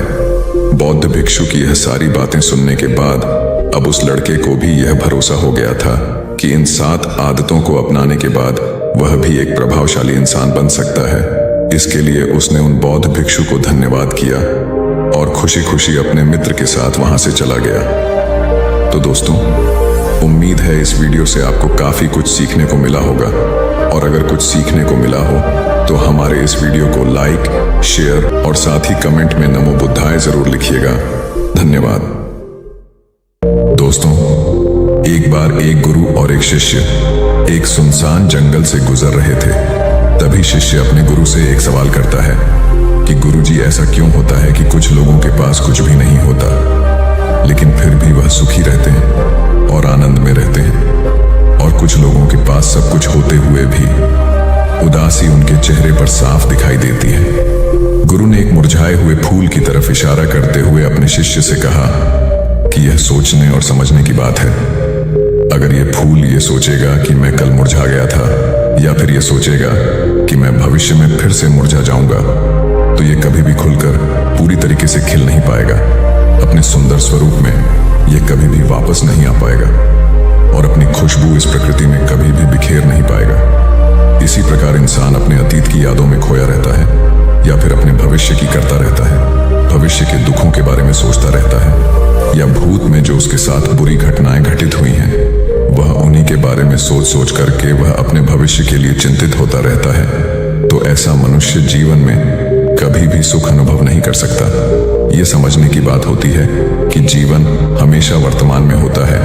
अतीत और भविष्य की कल्पनाएं हमेशा मनुष्य को मृत्यु की तरफ ले जाती हैं। इसलिए यह जरूरी हो जाता है कि जिस प्रकार हम अपने शरीर की देखभाल करते हैं, उसे बीमारियों से दूर रखने के लिए उसके अंदर से गंदगी भी साफ करते रहते हैं। ठीक उसी प्रकार समय समय पर हमें अपने मन और मस्तिष्क की भी गंदगी को साफ करते रहना चाहिए, उसकी धुलाई करते रहना चाहिए। इससे आपकी बुद्धि की क्षमता तो तेज होगी ही होगी, साथ ही साथ आप हमेशा आनंद में रहने का रहस्य भी जान पाएंगे। शिष्य ने सवाल किया कि गुरुदेव, इससे पहले कि हम मन और मस्तिष्क पर चर्चा शुरू करें, इससे पहले मैं यह जानना चाहता हूं कि जिन लोगों के पास सब कुछ होता है वह दुखी क्यों रहते हैं, और जिन लोगों के पास कुछ भी नहीं होता है वे अक्सर आनंद में क्यों होते हैं? यह रहस्य क्या है? इसके पीछे का कारण क्या हो सकता है? गुरु ने उत्तर दिया कि कुछ लोग जीवन में जब सब कुछ हासिल कर लेते हैं और सब कुछ हासिल कर लेने के बाद उन्हें सब चीजों की व्यर्थता का पता चल जाता है। ऐसे लोगों को अक्सर यह एहसास जकड़ लेता है कि मैंने जीवन में कुछ भी पाया, जो कुछ भी किया उससे भले ही मैंने सुख सुविधाएं हासिल कर ली हो, लेकिन मन की शांति अभी भी बहुत दूर है और अधूरी भी है, उस तक मैं पहुंच नहीं पाता। सब कुछ पाकर भी मैं अपने मन को जान नहीं पाया। और जब इंसान को ऐसा लगता है तो उसे महसूस होता है कि जो कुछ भी उसने कमाया है वह कौड़ियों का भाव था। उसने अपना जीवन बेकार की चीजों में यूं ही व्यर्थ कर दिया। और वहीं पर जिस इंसान के पास जीवन में कुछ भी नहीं होता है, उसके पास एक उम्मीद होती है, सब कुछ पाने की लालसा रखता है, और वही लालसा, वही इच्छा उसको जीवन में खुश रखती है, आगे बढ़ाती है और ऊर्जा से वह हमेशा भरा रहता है। गुरु ने अपने हाथ से एक सूखे पेड़ की तरफ इशारा करते हुए कहा कि शिष्य, कभी तो यह पेड़ भी हरा भरा रहा होगा, फलों से लदा हुआ रहा होगा, अनेक प्रकार के पक्षी और जानवर इस पर आराम करते होंगे, इसके फलों को खाते होंगे। इस समय इस पेड़ को भी यह पता नहीं होगा कि एक दिन यह सूख जाएगा और उसकी हालत इतनी बदतर हो जाएगी कि यह किसी को छांव तक नहीं दे पाए, उसके ऊपर पत्ते तक नहीं रह जाएंगे। उसी प्रकार मनुष्य अपने जीवन की दौड़ में यह भूल जाता है कि जिस दौड़ में वह सबसे आगे निकलने की कोशिश कर रहा है, उसका अंतिम चरण तो मृत्यु ही है। काश वो कभी इस दौड़ से अलग हटकर यह देख पाए कि इसका अंतिम चरण उसे कहां तक पहुंचाएगा। जिस दौड़ को वह सबसे आगे निकलकर जीतने के ख्वाब देख रहा है, उसका वास्तव में अंतिम चरण मृत्यु ही है। काश वह कभी जीवन में भी हो जाता है कि उन घटनाओं को हम किसी भी तरह अपने मन की दौड़ में ठहरा कर यह देख पाए कि उसका चरण क्या है और उसका परिणाम क्या होने वाला है। वो तो बहुत कुछ इकट्ठा करने में लगा हुआ है, एक दिन वह सब यहीं का यही रह जाएगा। इकट्ठा करते करते एक दिन उसका शरीर मृत्यु को प्राप्त हो जाएगा और फिर उसका शरीर आग में जलकर राख हो जाएगा, लेकिन उसके द्वारा बनाई हुई चीज सब यहीं की यहीं पड़ी रह जाएगी। लेकिन इंसान चीजों को इकट्ठा करते करते अपनी जिंदगी को जीना भूल जाता है। वह कभी ठीक से खुलकर हंस भी नहीं पाता, बस इकट्ठा करने में लगा रहता है और इकट्ठा करते करते वह अपने सब सुख, चैन, खुशी सब कुछ खो देता है। ऐसा भी हो सकता है कि वह ऐसे कार्यों की तरफ आगे बढ़ सकता है जो उसके जीवन में आनंद पैदा करता हो, जो उसके जीवन को एक नई दिशा दे। गुरु ने कहा कि एक योगी ही होता है जो जीवन की दौड़ में ठहर जाता है, जो यह समझ लेता है कि जीवन का अंतिम चरण तो मृत्यु ही है। इसीलिए वह जीवन में सुख सुविधाएं हासिल करने की बजाय खुद के मन और मस्तिष्क को एक नए आनंद की तरफ ले जाने का प्रयास शुरू कर देता है। शिष्य ने सवाल किया कि गुरुदेव, क्या एक गृहस्थ जीवन में जीने वाला मनुष्य उस आनंद की प्राप्ति नहीं कर सकता? और अगर कर सकता है तो किस प्रकार शुरुआत उसे करनी चाहिए? गुरु ने कहा कि बिल्कुल कर सकता है। गुरु ने उत्तेजित होकर उत्तर दिया कि अगर सभी मनुष्य उस आनंद की प्राप्ति के लिए योगी बनने का निश्चय कर लें तो इससे तो प्रकृति का चलन ही रुक जाएगा। उसकी जो व्यवस्था है वह बिगड़ने लगेगी। एक सच्चा योगी अपने जीवन में खोज करता है और खोज करने के बाद वह गृहस्थ जीवन में किस प्रकार आनंद को प्राप्त किया जा सकता है वह तरीके सभी को बताता है, ताकि मनुष्य अपने गृहस्थ जीवन का पालन करते हुए उस आनंद की प्राप्ति भी कर सके। गुरु ने उस युवक को संबोधित करते हुए उत्तर दिया कि मैंने अपने जीवन में जो खोज की है उसके अनुसार मनुष्य को समय समय पर अपने मन और मस्तिष्क की सफाई करते रहना चाहिए। मनुष्य अपने शरीर पर तो ध्यान दे देता है, लेकिन अपने मन और मस्तिष्क को वह भूल जाता है, उस पर कभी वह ध्यान ही नहीं देता, और उसी वजह से मन और मस्तिष्क उसके बूढ़े होते चले जाते हैं। उसमें जवानी रह ही नहीं जाती, और जब उनमें जवानी नहीं रह जाती तो वे नयापन और ताजगी नहीं रह जाती, जिसकी वजह से एक इंसान उदासी से भर जाता है। मन और मस्तिष्क की गंदगी क्या होती है, पहले मैं तुम्हें यह बताता हूँ। हर मनुष्य के जीवन में कुछ ऐसी घटनाएं घटती हैं जिनका उसके मन और मस्तिष्क पर बहुत ही गहरा असर डालती है। वह जीवन पर्यंत उन घटनाओं को भुला भी नहीं पाता, और वही घटनाएं उसके मन में पूरी तरह से पक्की बैठ जाती हैं, जो उसके मन में गांठ बना लेती हैं, और भविष्य में जब भी वह कोई काम करता है तो यह घटनाएं उसको प्रभावित करती हैं। उसके विचारों को, उसके निर्णय को पूरी तरह से यह घटनाएं बदल कर रख देती हैं। ऐसे मनुष्य की दृष्टि भी भ्रमित हो जाती है, वह सत्य स्वरूप को देख ही नहीं पाता। वह उन चीजों को उन घटनाओं से जोड़कर भ्रमित तरीके से देखता रहता है। उदाहरण के लिए, अगर किसी बुरी आंखें वाले आदमी ने आपको धोखा दे दिया है तो आप जीवन पर्यंत बुरी आंखें वाले आदमी को हमेशा धोखेबाज ही समझते रहेंगे। उस पर कभी पूर्ण रूप से आप विश्वास ही नहीं कर पाएंगे।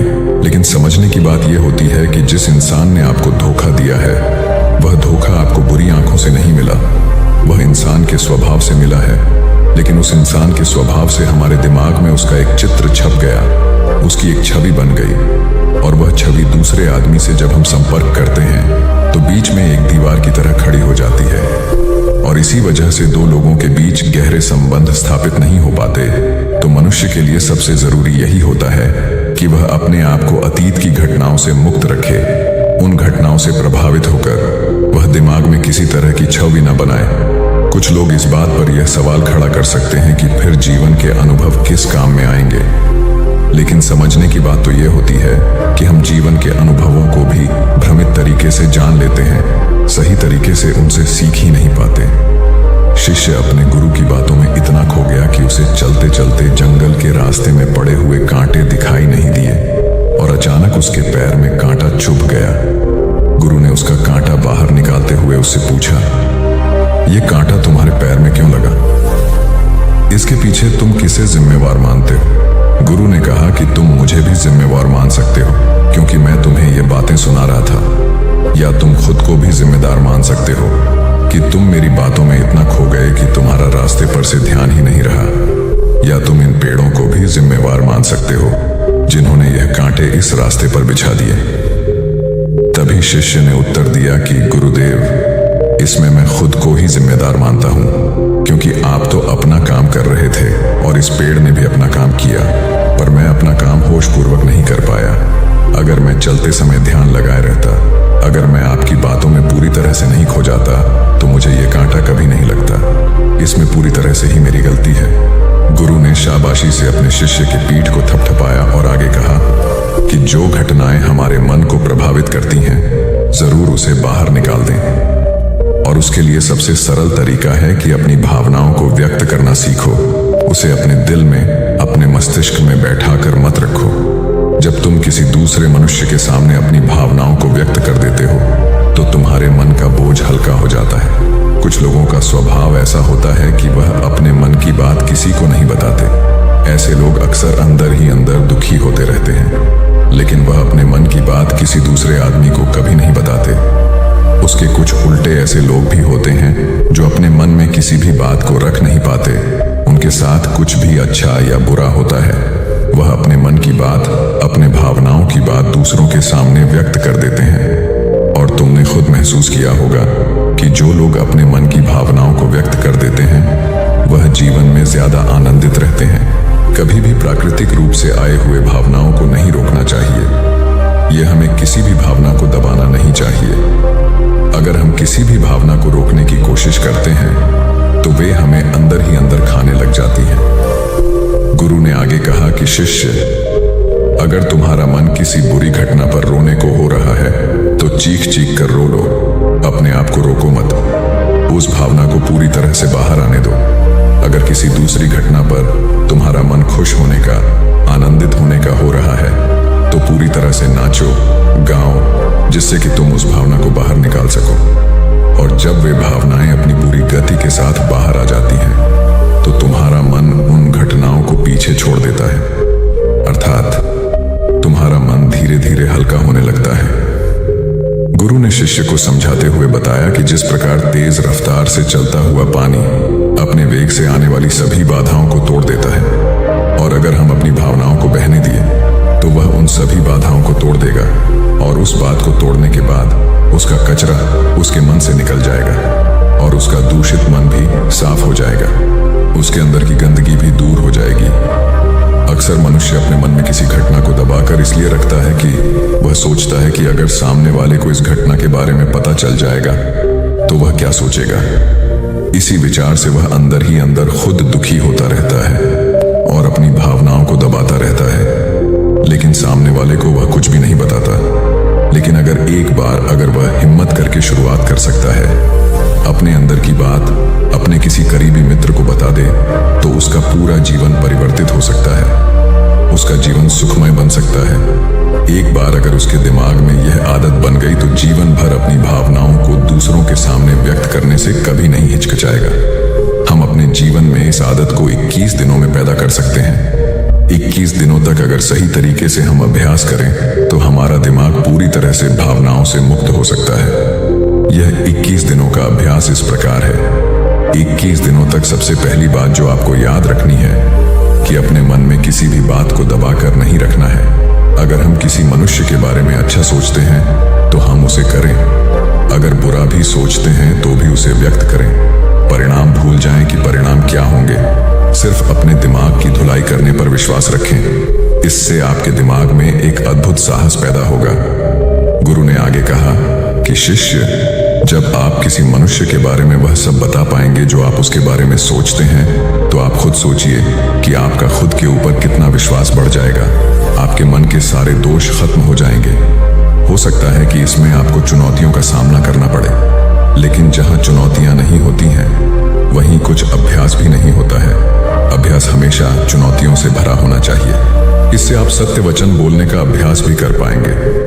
अक्सर हम दूसरों को प्रभावित करने के लिए वह सब बोलते रहते हैं जो उन्हें अच्छा लगता हो, लेकिन वह नहीं बोलते जो हम उनके बारे में सचमुच सोचते हैं। और यही हमारे सबसे बड़ी भूल हो जाती है, जिससे हमारा पूरा अस्तित्व झूठा बनकर रह जाता है। और अपनी भावनाओं को व्यक्त करते समय यह भी जरूर ध्यान रखें कि आपके अंदर जो भावनाएं उस इंसान के प्रति उठ रही हैं, उसके पीछे का मूलभूत कारण क्या है। उदाहरण के लिए, जब एक नौकर अपने मालिक के लिए कोई काम करता है और वह काम अच्छे से नहीं कर पाता है तो मालिक उसे डांट फटकार देता है, जिससे उसके अंदर उसके प्रति क्रोध की भावनाएं उठने लगती हैं। लेकिन समझने की बात यह होती है कि मालिक तो आपको कहेगा ही, वह तो डांटेगा ही अगर आप अच्छे से काम नहीं करेंगे। अगर आप काम अच्छे से कर रहे हैं और फिर भी आपका मालिक आपके साथ उचित व्यवहार नहीं कर रहा है तो आप खुलकर अपने मालिक को अपनी भावनाएं व्यक्त कर सकते हैं, बिना यह सोचे कि इसका परिणाम क्या होगा। अगर आप इस भावना को उठाएंगे नहीं तो आप अपनी नजरों में खुद ही नीचे गिरने लग जाएंगे। आपका आत्मविश्वास बिल्कुल खत्म हो जाएगा। दूसरा अभ्यास जो तुम्हें 21 दिनों तक करना है वह यह है कि जो भी घटनाएं तुम्हारे साथ घटित होती हैं, कम से कम आपके जीवन में एक ऐसा इंसान होना चाहिए जिसके सामने तुम अपने दिल की बात रख सकते हो। चाहे अच्छी बात हो चाहे बुरी बात हो, वह सब बातें तुम बिना कुछ सोचे विचारे, बिना कुछ डर से कि वो इंसान तुम्हारे बारे में क्या सोचेगा, तुम उस इंसान को अपनी सारी बातें बता सको और वह इंसान तुम्हारी सारी बातें सुनने के बाद तुम्हारे लिए कोई छवि पैदा ना करें। ऐसे इंसान अपने जीवन में खोजो और उनके सामने अपनी सारी भावनाएं व्यक्त करने की कोशिश करो। दिन में जो कुछ भी घटित होता है, अच्छा लगता है या बुरा होता है, किसी के प्रति आकर्षण होता है, उसको एक दोस्त की तरह बताने का प्रयास करें। इससे ये पता चल जाएगा कि तुम्हारा मन घटनाओं के प्रति किस प्रकार की भावनाएं पैदा करता है। तुम अपने मन की सारी बातें कह दो ताकि तुम्हारे अंदर की भावनाएं, तुम्हारे अंदर में जो विचार उत्पन्न हो रहे हैं वह पूरी तरह खाली हो जाएं। तीसरा, अभ्यास। जो तुम्हारे मन को खाली रखेगा वह है योग्य निद्रा का अभ्यास। देखते ही देखते यह चर्चा खत्म करते हुए गुरु और शिष्य उस जंगल को पार करके अपने आश्रम में पहुंच चुके थे। तो दोस्तों, उम्मीद है इस वीडियो से आपको काफी कुछ सीखने को मिला होगा, और अगर कुछ सीखने को मिला हो तो हमारे इस वीडियो को लाइक, शेयर, सब्सक्राइब जरूर कर लीजिएगा, और साथ ही कमेंट में नमो बुद्धाय जरूर लिखिएगा। धन्यवाद। अरे यह भी कोई काम है। इसके बाद उन्होंने ढेर सारे तथ्यों के साथ अपने काम को महत्वहीन बताने की कोशिश की। उन्होंने यह भी कहा कि इस समय जो काम मेरे जिम्मे है उसके आधार पर दूसरे संस्थान में नौकरी भी नहीं मिलेगी। इस बात को मुकेश के रिपोर्टिंग मैनेजर मिस्टर कुमार को बताया गया। वह सुलझे हुए इंसान हैं। उन्होंने तरीके से मुकेश को समझाया कि उनका काम कैसे महत्वपूर्ण है। मिस्टर कुमार ने उनसे पूछा, मुकेश पहले अपने काम के बारे में बताइए।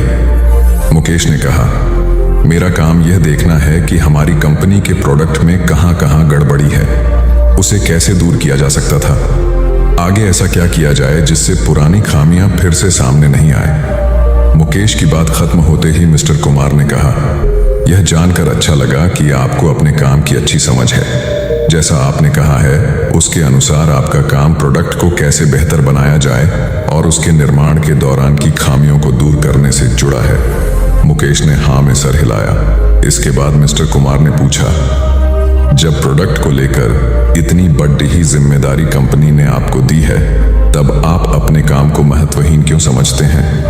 एक आम धारणा है कि जो लोग प्रोडक्ट के निर्माण से सीधे जुड़े हैं वही मेनस्ट्रीम में काम करते हैं, लेकिन हर काम मेनस्ट्रीम का होता है। अगर ऐसा नहीं होता तो कंपनी आपके ऊपर खर्च नहीं करती। कंपनी को पता है कि आपके काम का परिणाम प्रोडक्ट पर दिखेगा, इसलिए इस बात को मन से निकालिए कि आप जो काम कर रहे हैं उसकी पूछ नहीं है। ध्यान से देखेंगे तो लगेगा कि आपका काम ही सबसे महत्वपूर्ण है। एकता और समझदारी। ऊंचे आकाश में सफेद कबूतरों की एक टोली उड़कर जा रही थी। बहुत दूर जाना था उन्हें, लंबा रास्ता था। सुबह से उड़ते उड़ते थकान होने लगी थी। सूरज तेजी से चमक रहा था। कबूतरों को भूख लगने लगी थी। तभी उन्होंने देखा कि नीचे जमीन पर चावल के बहुत से दाने पड़े थे। कबूतरों ने एक दूसरे से कहा, चलो भाई थोड़ी देर रुककर कुछ खा लिया जाए, फिर आगे जाएंगे। एक बुजुर्ग कबूतर ने चारों ओर देखा। वहां दूर दूर तक कोई घर या मनुष्य दिखाई नहीं दे रहा था। फिर चावल के ये दाने यहाँ कहाँ से आए? बुजुर्ग कबूतर ने बाकी कबूतरों को समझाया, मुझे लगता है कि यहाँ कुछ गड़बड़ है, तुम लोग नीचे मत उतरो। लेकिन किसी ने भी उसकी बात नहीं सुनी। सभी कबूतर तेजी से उतरे, दाना चुगने लगे। इतने बढ़िया दाने बहुत दिनों के बाद खाने को मिले थे। वे बहुत खुश थे। जब सभी ने भरपेट खा लिया तो बोले, चलो भाई अब आगे चला जाए। लेकिन यह क्या? जब उन्होंने उड़ने की कोशिश की तो उड़ ही नहीं पाए। दोनों के साथ साथ वहां एक चिड़ीमार का जाल भी था जिसमें उनके पांव फंस गए थे। उन्हें अपनी गलती पर पछतावा हुआ। बूढ़ा कबूतर पेड़ पर बैठकर सब देख रहा था। उसने जब अपने साथियों को मुसीबत में देखा तो फौरन उड़ा और चारों ओर देखा। दूर उसे चिड़ीमार आता दिखाई दिया। वह फौरन लौटा और अपने साथियों को बताया। सब वहां से निकलने का उपाय सोचने लगे। तब बूढ़े कबूतर ने कहा, दोस्तों, एकता में बड़ी शक्ति होती है। सब एक साथ उड़ड होगे तो जाल तुम्हें रोक नहीं पाएगा। उसने गिना, 1 2 3।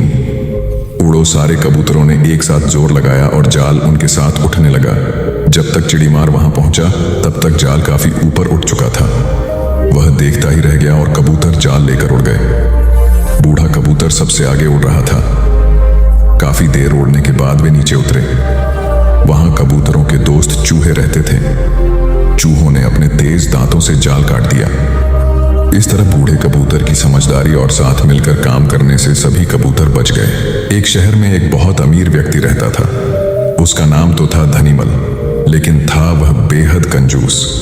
उसका कहना था कि अगर आप अपना पैसा अपने पास रखेंगे तो सबको पता चल जाएगा कि आपके पास बहुत पैसे हैं। फिर चोर डाकू आपके पीछे पड़ जाएंगे और सारा पैसा गुजरात को आकर गड्ढे में देख लेता था कि उसका सोना वहां है या नहीं।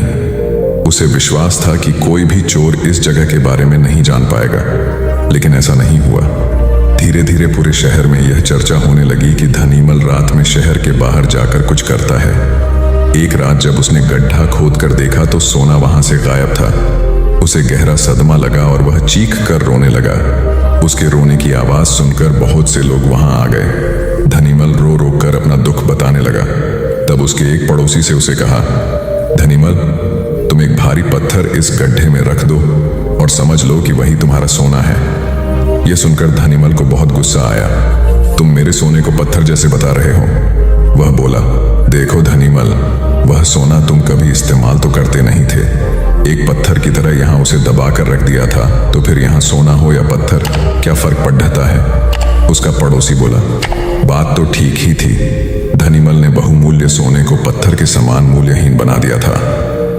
उसके बाद धनीमल ने मेहनत करके फिर पैसे कमाए, लेकिन अब वह कंजूस नहीं रहा था। अपने पैसे को वह अपने ऊपर और दूसरे लोगों की सहायता के लिए खर्च करता था। अंधी का बेटा। एक औरत थी जो अंधी थी, जिसके कारण उसके बेटे को स्कूल में बच्चे चिढ़ाते थे कि अंधी का बेटा आ गया। हर बात पर उसे ये शब्द सुनने को मिलता था कि अंधी का बेटा। इसलिए वो अपनी माँ से चिढ़ता था, उसे कहीं भी अपने साथ लेकर जाने में हिचकता था, उसे नापसंद करता था। उसकी माँ ने उसे पढ़ाया और उसे इस लायक बना दिया कि वो अपने पैरों पर खड़ा हो सके। लेकिन जब वो बड़ा आदमी बन गया तो अपनी माँ को छोड़ अलग रहने लगा। एक दिन एक बूढ़ी औरत उसके घर आई और गार्ड से बोली, मुझे तुम्हारे साहब से मिलना है। जब गार्ड ने अपने मालिक से बोल, तो मालिक ने कहा कि बोल दो मैं अभी घर पर नहीं हूँ। गार्ड ने जब बुढ़िया से बोला कि वो अभी नहीं है, तो वो वहां से चली गई। थोड़ी देर बाद जब लड़का अपनी कार से ऑफिस के लिए जा रहा होता है, तो देखता है कि सामने बहुत भीड़ लगी है। और जानने के लिए कि वहां क्यों भीड़ लगी है, वह वहां गया तो देखा उसकी माँ वहां मरी पड़ी थी। उसने देखा कि उसकी मुट्ठी में कुछ है। उसने जब मुट्ठी खोली तो देखा कि एक लेटर जिसमें यह लिखा था कि बेटा, जब तू छोटा था तो खेलते वक्त तेरी आंख में सरिया ढंस गई थी और तू आंधा हो गया था, तो मैंने तुम्हें अपनी आंखें दे दी थी। इतना पढ़कर लड़का जोर जोर से रोने लगा। उसकी माँ उसके पास नहीं आ सकती थी। दोस्तों, वक्त रहते ही लोगों की वैल्यू करना सीखो। माँ बाप का कर्ज हम कभी नहीं चुका सकते। हमारी प्यास का अंदाज भी अलग है दोस्तों। कभी समंदर को ठुकरा देते हैं तो कभी आंसू तक पी जाते हैं। जीवन साथी सबसे अजीज होता है। कॉलेज में हैप्पी मैरिड लाइफ पर एक कार्यक्रम हो रहा था, जिसमें कुछ शादीशुदा जोड़े हिस्सा ले रहे थे। जिस समय प्रोफेसर मंच पर आए, उन्होंने नोट किया कि सभी पति पत्नी शादी पर जोक कर हंस रहे थे। ये देखकर प्रोफेसर ने कहा कि चलो पहले एक गेम खेलते हैं, उसके बाद अपने विषय पर बातें करेंगे। सभी खुश हो गए और कहा, कौन सा गेम?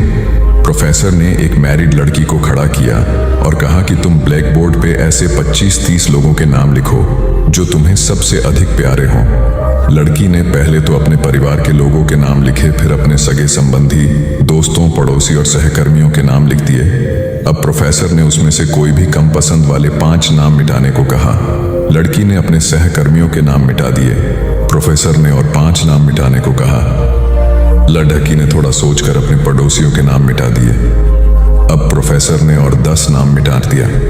प्रोफेसर ने उस लड़की से कहा, तुम अपनी जगह पर जाकर बैठ जाओ, और सभी की तरफ गौर से देखा और पूछा, क्या कोई बता सकता है कि ऐसा क्यों हुआ कि सिर्फ पति का ही नाम बोर्ड पर रह गया? कोई जवाब नहीं दे पाया। सभी मुंह लटकाकर बैठे थे। प्रोफेसर ने फिर उस लड़की को खड़ा किया और कहा, ऐसा क्यों? जिसने तुम्हें जन्म दिया और पाल पोस कर इतना बड़ा किया, उनका नाम तुमने मिटा दिया। और तो और तुमने अपनी कोख से जिस बच्चे को जन्म दिया, उसका भी नाम तुमने मिटा दिया। लड़की ने जवाब दिया कि अब मम्मी पापा बूढ़े हो चुके हैं। कुछ साल के बाद वो मुझे और इस दुनिया को छोड़ के चले जाएंगे। मेरा बेटा जब बड़ा हो जाएगा तो जरूरी नहीं कि वो शादी के बाद मेरे साथ ही रहे, लेकिन मेरे पति जब तक मेरी जान में जान है, तब तक मेरा आधा शरीर बन के मेरा साथ निभाएंगे। इसलिए मेरे लिए सबसे अजीज मेरे पति हैं। प्रोफेसर और बाकी स्टूडेंट ने तालियों की गूंज से लड़की को सलामी दी। प्रोफेसर ने कहा, तुमने बिल्कुल सही कहा कि तुम और सभी के बिना रह सकती हो, पर अपने आधे अंग अर्थात अपने पति के बिना नहीं रह सकती। मजाक मस्ती तक तो ठीक है, पर हर इंसान का अपना जीवन साथी ही उसको सबसे ज्यादा अजीज होता है। दिमाग का इस्तेमाल कर पक्ष में करें परिस्थितियां। एक शेर जंगल में शिकार पर निकला था। एक लोमड़ी अचानक उसके सामने आ गई। लोमड़ी को लगा कि अब उसे कोई नहीं बचा सकता है, लेकिन उसने हार नहीं मानी और अपनी जान बचने के लिए एक तरकीब सोची। लोमड़ी ने शेर से कड़े शब्दों में कहा, तुम्हारे पास इतनी ताकत नहीं कि मुझे मार सको। यह सुनकर शेर थोड़ा अचंभित हुआ। उसने पूछा, तुम ऐसा कैसे कह सकती हो? लोमड़ी ने अपनी आवाज और जैसी परेशानी बार बार नहीं आती, अगर आती भी है तो आसानी से हल हो जाती है। सिकंदर की बात सुनकर रोहित को अपनी गलती का एहसास हुआ। उसे एहसास हुआ कि शुरुआती सफलता के बाद उसने सीखना एकदम छोड़ दिया था। यही वजह है कि अपने व्यापार में होने वाले नुकसान का आकलन वह नहीं कर पाया। जीवन में सफल होने के लिए सीखते रहना जरूरी है। इंसान को हमेशा सीखते रहना चाहिए। इससे उसके भीतर नकारात्मक विचार नहीं आते हैं, बल्कि उसमें सकारात्मक बदलाव आता रहता है और सफलता की सीढ़ियां चढ़ता रहता है। सीखते रहने वाले व्यक्ति को सफलता के अवसर भी ज्यादा मिलते हैं। सबसे बड़ी बात यह है कि इस तरह के व्यक्ति में अहंकार नहीं होता। जिसके मन में अहंकार होगा वह कभी सीखने का प्रयास नहीं करेगा। घमंड कुल्हाड़ी हुई निरुत्तर। एक बार कुल्हाड़ी और लकड़ी के एक डंडे में विवाद छिड़ गया। दोनों स्वयं को शक्तिशाली बता रहे थे। हालांकि लकड़ी का डंडा बाद में शांत हो गया, किंतु कुल्हाड़ी का बोलना जारी रहा। कुल्हाड़ी में घमंड अत्यधिक था।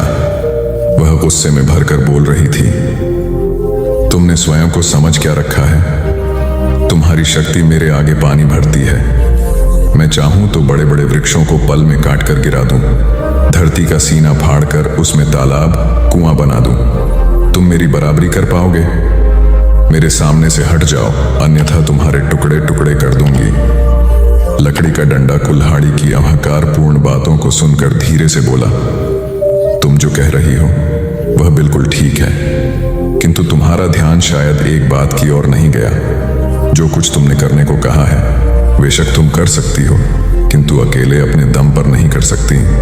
कुल्हाड़ी ने चिढ़कर कहा, क्यों? मुझ में किस बात की कमी है? डंडा बोला, जब तक मैं तुम्हारी सहायता न करूं तुम यह सब नहीं कर सकती हो। जब तक मैं हत्या बनकर तुम में न लगाया जाऊं तब कोई किसे पकड़कर तुमसे ये सारे काम लेगा। बिना हत्थे की कुल्हाड़ी से कोई काम लेना असंभव है। कुल्हाड़ी को अपनी भूल का एहसास हुआ और उसने डंडे से क्षमा मांगी। कथा सार यह है कि दुनिया सहयोग से चलती है। जिस प्रकार ताली दोनों हाथों के मेल से बजती है, उसी प्रकार सामाजिक विकास भी परस्पर सहयोग से ही संभव होता है।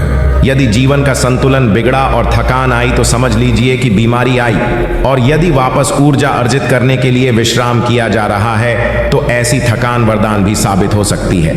इन दिनों जिस तरह की हमारी जीवन शैली है, इसमें असंतुलन बहुत अधिक है। सुबह उठने से लेकर रात को सोने तक शरीर की कुछ नियमित क्रियाएं हैं, आदमी उसे भूल गया है।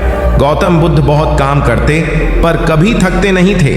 आज भी कई साधु संत उतना ही परिश्रम कर रहे हैं जितना एक कॉर्पोरेट जगत का सफल व्यक्ति करता है, और जब वे रात को सोते हैं तो पूरी बेफिक्री के साथ। बुद्ध से उनके शिष्यों ने एक बार पूछा था, आप थकते नहीं?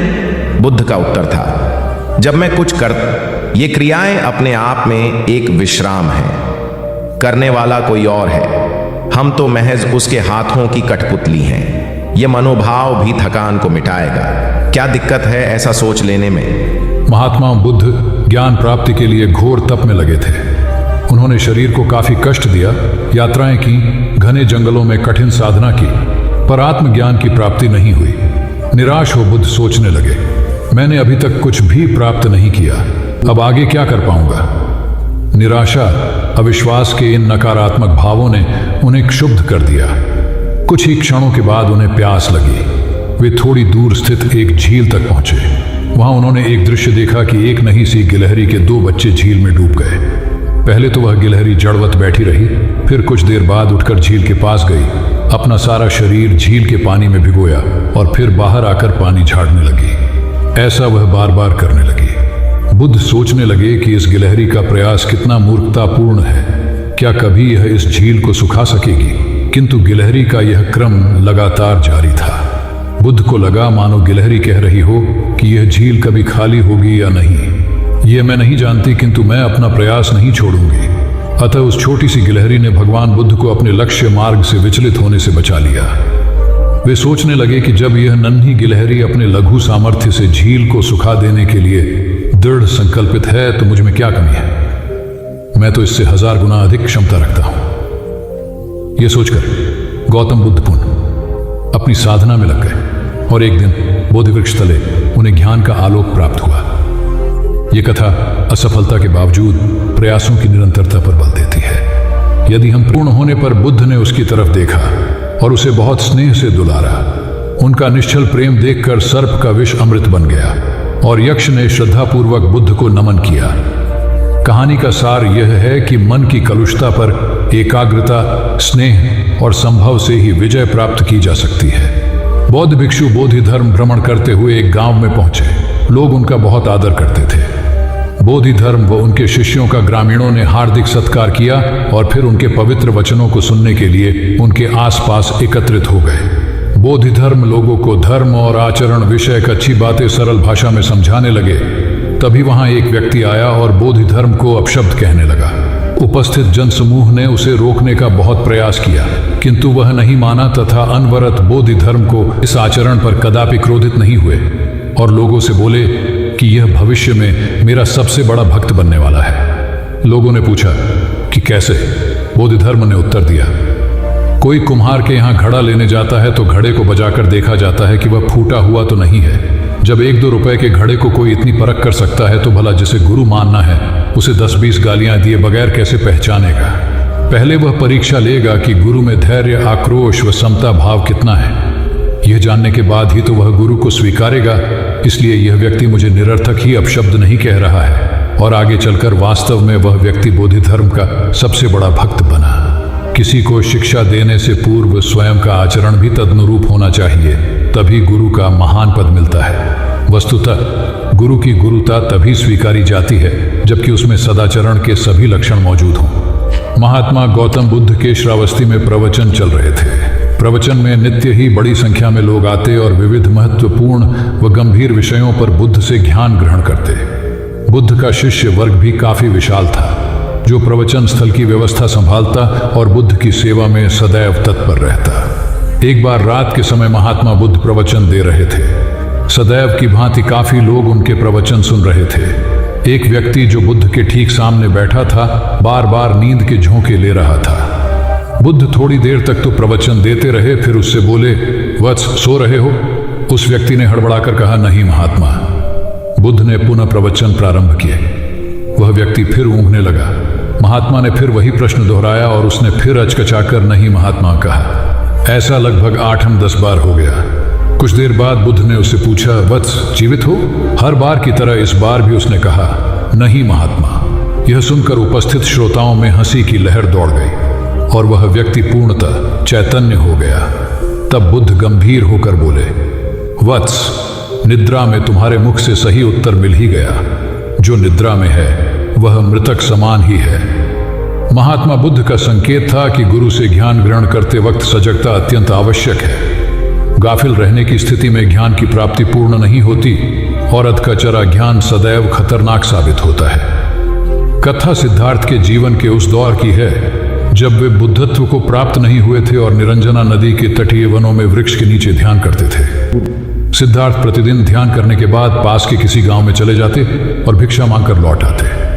कुछ दिनों के बाद उन्होंने भिक्षाटन पर जाना बंद कर दिया, क्योंकि एक गांव के प्रधान की छोटी बेटी सुजाता उनके लिए नित्य भोजन लाने लगी। सिद्धार्थ को वह बड़े स्नेह से भोजन कराती थी। कुछ दिनों बाद उसी गांव का एक चरवाहा भी सिद्धार्थ से प्रभावित होकर उनके पास आने लगा। उसका नाम स्वस्ति था। एक दिन स्वस्ति से सिद्धार्थ बातें कर रहे थे कि सुजाता भोजन लेकर आई। जैसे ही सिद्धार्थ ने भोजन करना शुरू किया, उन्होंने बातचीत बंद कर दी। जितनी देर तक वे भोजन करते रहे बिल्कुल चुप रहे और वहां सन्नाटा छाया रहा। स्वस्ति को हैरानी हुई। उसने सिद्धार्थ के भोजन करने के उपरांत उनसे पूछा, गुरुदेव, आप मेरे आने के बाद निरंतर वार्तालाप करते रहे, किंतु भोजन के समय एक शब्द भी नहीं बोले। इसका क्या कारण है? सिद्धार्थ बोले, भोजन का निर्माण बड़ी कठिनाई से होता है। किसान पहले बीज बोता है, फिर पौधों की रखवाली करता है और तब कहीं जाकर अनाज पैदा होता है। फिर घर की महिलाएं उसे बड़े जतन से खाने योग्य बनाती हैं। इतनी कठिनाई से तैयार भोजन का पूरा आनंद तभी संभव है जब हम पूर्णतः मौन हों। भोजन के दौरान मैं मौन रहकर उसका पूरा स्वाद लेता हूँ। वस्तुतः शांति से किया गया भोजन न केवल शारीरिक भूख को तृप्त करता है बल्कि मानसिक आनंद और सात्विक ऊर्जा भी देता है। सम्राट अशोक संपूर्ण भारत को अपने राज्य में मिलाना चाहते थे, पर कलिंग के युद्ध में हुए रक्तपात को देखकर उन्हें अत्यधिक दुख पहुंचा। उनकी महत्वाकांक्षा ने जो तबाही मचाई थी उसे देखकर उन्हें खुद पर ग्लानि हुई। उन्होंने देखा कि लोग दर्द से कराह रहे थे। यह सब विनाश केवल उनकी महत्वाकांक्षा से हुआ था। यह सब देखकर अशोक के मन में विनाश का पथ छोड़कर नेकी के रास्ते पर चलने का विचार जगा। अशोक की राजधानी पाटलिपुत्र थी। पाटलिपुत्र अब पटना के रूप में जाना जाता है। पटना से गया भी अधिक दूर नहीं है, जहां बोधि वृक्ष के नीचे महात्मा बुद्ध को ज्ञान प्राप्त हुआ था। बुद्ध के अष्टप्रद मार्ग शांति और दया के संदेश ने अशोक के दिलो दिमाग में इतनी उथल पुथल पैदा कर दिया कि उन्होंने उस मार्ग को अपनाने का फैसला किया। इस पथ पर चलने से उन्होंने इतिहास में अपनी अमिट छाप छोड़ी। अशोक ने अपने पुत्र को सिलोन, अब श्रीलंका, और अन्य कई लोगों को सुदूर क्षेत्रों में दूत बनाकर भेजा। एक निर्दयी महत्वाकांक्षा एक ऐसे पवित्र उद्देश्य में बदल चुकी थी जिसमें कुछ अच्छा कर गुजरने की, करुणा और प्रेम के संदेश को चारों ओर फैलाने की इच्छा थी। करुणा केवल दया भावना मात्र नहीं है, ये आपके अंदर दूसरों की मदद करने की तीव्र इच्छा पैदा करती है। इसी भावना ने बुद्ध को भगवान और अशोक को महान बनाया। तथागत बुद्ध उन दिनों मगध प्रवास पर थे। साथ में शिष्यों का बड़ा समूह भी था। प्रतिदिन बुद्ध के प्रवचन होते जिनका लाभ लेने के लिए बड़ी संख्या में लोग आते। इन लोगों में साधारण जन के साथ विशिष्ट हस्तियां भी शामिल रहती थी। हालांकि बुद्ध सभी के प्रति समान रूप से प्रेम व आत्मीयता का व्यवहार रखते थे। इन लोगों में नगर सेठ का पुत्र भी था जो बड़े ध्यान से बुद्ध के प्रवचन सुनता था। वह नित्य ही बुद्ध के शिष्यों के समक्ष बुद्ध की तारीफों के पुल बांधता और धन्य धन्य भाव से घर जाता। एक दिन प्रवचन समाप्त होने के बाद उसने किसी शिष्य से कहकर बुद्ध से मिलने की हार्दिक इच्छा प्रकट की। जब उसे बुद्ध के सामने ले जाया गया तो उसने उन्हें साष्टांग प्रणाम कर कहा, भगवान, आप जैसा तपस्वी और ज्ञानी व्यक्ति पहले न कभी हुआ था और न भविष्य में होगा। यह सुनते ही बुद्ध ने उसकी बात बीच में ही रोककर कहा, वत्स, क्या तुमने इतना अध्ययन कर लिया है कि अब तक कितने संत महापुरुष हुए हैं, और क्या भविष्य भी जान चुके हो कि आगे और कोई नहीं होगा? युवक लज्जित भाव से चुप खड़ा रहा, क्योंकि इस बात का उसके पास कोई जवाब नहीं था। बुद्ध ने अपनी बात समाप्त करते हुए उसे सीख दी, सदैव अपनी आंखें खुली रखो। जो जैसा है उसे वैसा ही महत्व दो, किसी से उसकी तुलना मत करो। कथा का सार यह है कि किसी भी क्षेत्र के अधिकारी विद्वान की स्वतंत्र रूप से प्रशंसा करना उचित है, किंतु सर्वश्रेष्ठ बताना अनुचित, क्योंकि श्रेष्ठता को व्यक्ति, समय व स्थान की सीमाओं में नहीं बांधा जा सकता। आनंद भगवान बुद्ध के प्रमुख व प्रिय शिष्य थे।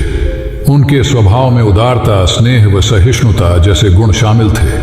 वे सभी के प्रति समान व्यवहार करते थे। उनकी दृष्टि में कोई छोटा या बड़ा नहीं था। एक बार आनंद कहीं जा रहे थे। रास्ते में उन्हें बड़े जोर की प्यास लगी। आसपास देखा तो निकट ही कुआं दिखाई दिया। वे वहां पहुंचे। कुएं से एक लड़की पानी भर रही थी। आनंद ने उसके पास जाकर कहा, बहन, मैं बड़ी दूर से आ रहा हूं, मुझे बहुत जोर से प्यास लगी है, कृपा कर पानी पिला दो। उनकी बात सुनते ही लड़की कांप उठी, क्योंकि वह अछूत जाति की थी। वह जानती थी कि किसी ऊंची जाति के व्यक्ति को पानी पिलाना उसके अधिकार क्षेत्र से बाहर है। वह निगाह नीची कर चुपचाप खड़ी रही। आनंद ने प्यास से व्याकुल होकर फिर कहा, बहन, तुमने सुना नहीं, प्यास के मारे मेरे प्राण निकले जा रहे हैं, मुझे पानी पिला दो। लड़की भयवश कुछ नहीं बोल पाई। जब आनंद ने बड़े स्नेह से उससे पानी न पिलाने का कारण पूछा तो वह बोली, मैं निम्न जाति की कन्या हूं, आपको पानी कैसे पिला सकती हूं? उसकी बात सुनकर आनंद ने कहा, बहन, मैंने तुमसे पानी मांगा है, जाति तो नहीं पूछी। आनंद की उदारता ने उस कन्या का भय दूर कर दिया और उन्हें पानी पिलाकर वह धन्य हो गई। कथा का सार यह है कि ईश्वर की दृष्टि सम होने के कारण उसने सभी मनुष्यों को समान शरीर, बुद्धि और भावना से नवाजा है। अपने सृष्टिकर्ता के विरुद्ध जाकर मानव मानव में भेद करना सर्वथा अनुचित है। एक बार भगवान बुद्ध अपने शिष्यों के साथ पाटलिपुत्र पहुंचे। सभी लोग एक विहार में रुके। भोजन के बाद बुद्ध ने आनंद से अगले दिन से प्रवचन आरंभ करने को कहा। अगले दिन बुद्ध का प्रवचन सुनने बड़ी संख्या में लोग उपस्थित थे। बुद्ध प्रवचन देने के बाद लोगों से मिलते, उनकी समस्याएं सुनते और नेक सलाह देते। एक दिन प्रवचन के समय बुद्ध के शिष्य आनंद ने उनसे पूछा, भंते, आपके सामने हजारों लोग बैठे हैं, बताइए कि इनमें सबसे सुखी कौन है? बुद्ध ने एक विहंगम दृष्टि भीड़ पर डालते हुए कहा, वह देखो, सबसे पीछे एक दुबला पतला फटे वस्त्र पहने जो आदमी बैठा है, वह सर्वाधिक सुखी है। आनंद सहमत नहीं हुआ। वह बोला, यह कैसे संभव है? वह तो बहुत दयनीय जान पड़ता है। बुद्ध ने अपनी बात सिद्ध करने के लिए बारी बारी से सामने बैठे लोगों से पूछा, तुम्हें क्या चाहिए? किसी ने संतान मांगी तो किसी ने मकान, कोई रोग मुक्ति चाहता था तो कोई अपने शत्रु पर विजय। ऐसा एक भी व्यक्ति नहीं था जिसे कोई इच्छा ना हो। अंत में बुद्ध ने उस फटेहाल आदमी को बुलाकर पूछा, तुम्हें क्या चाहिए? उसने हाथ जोड़कर जवाब दिया, कुछ नहीं। यदि ईश्वर को मुझे कुछ देना ही है तो बस इतना कर दें कि मेरे अंदर कभी कोई चाह पैदा ना हो। मैं ऐसे ही स्वयं को सबसे बड़ा सुखी मानता हूं। उसकी बात सुनकर आनंद से बुद्ध ने कहा, आनंद, जहां चाह है वहां सुख नहीं हो सकता। आनंद ने बुद्ध की इस शिक्षा को सदा के लिए गांठ बांध लिया। सार यह है कि लालसा से लोभ बढ़ता है, जो असंतोष का जनक होता है। यदि सही अर्थों में सुख पाना है तो किसी लालसा की बजाय उपलब्ध स्थितियों में संतुष्ट रहना चाहिए। गौतम बुद्ध ने बहुत से अज्ञानी लोगों को सम्यक दृष्टि प्रदान की थी। तब को बात है, कौसाम्बी में एक ब्रह्मचारी रहता था। उसे अभिमान था कि उस जैसा कोई दविद्वान नहीं है, इसलिए अपने साथ सदैव जलती मशाल रखता था।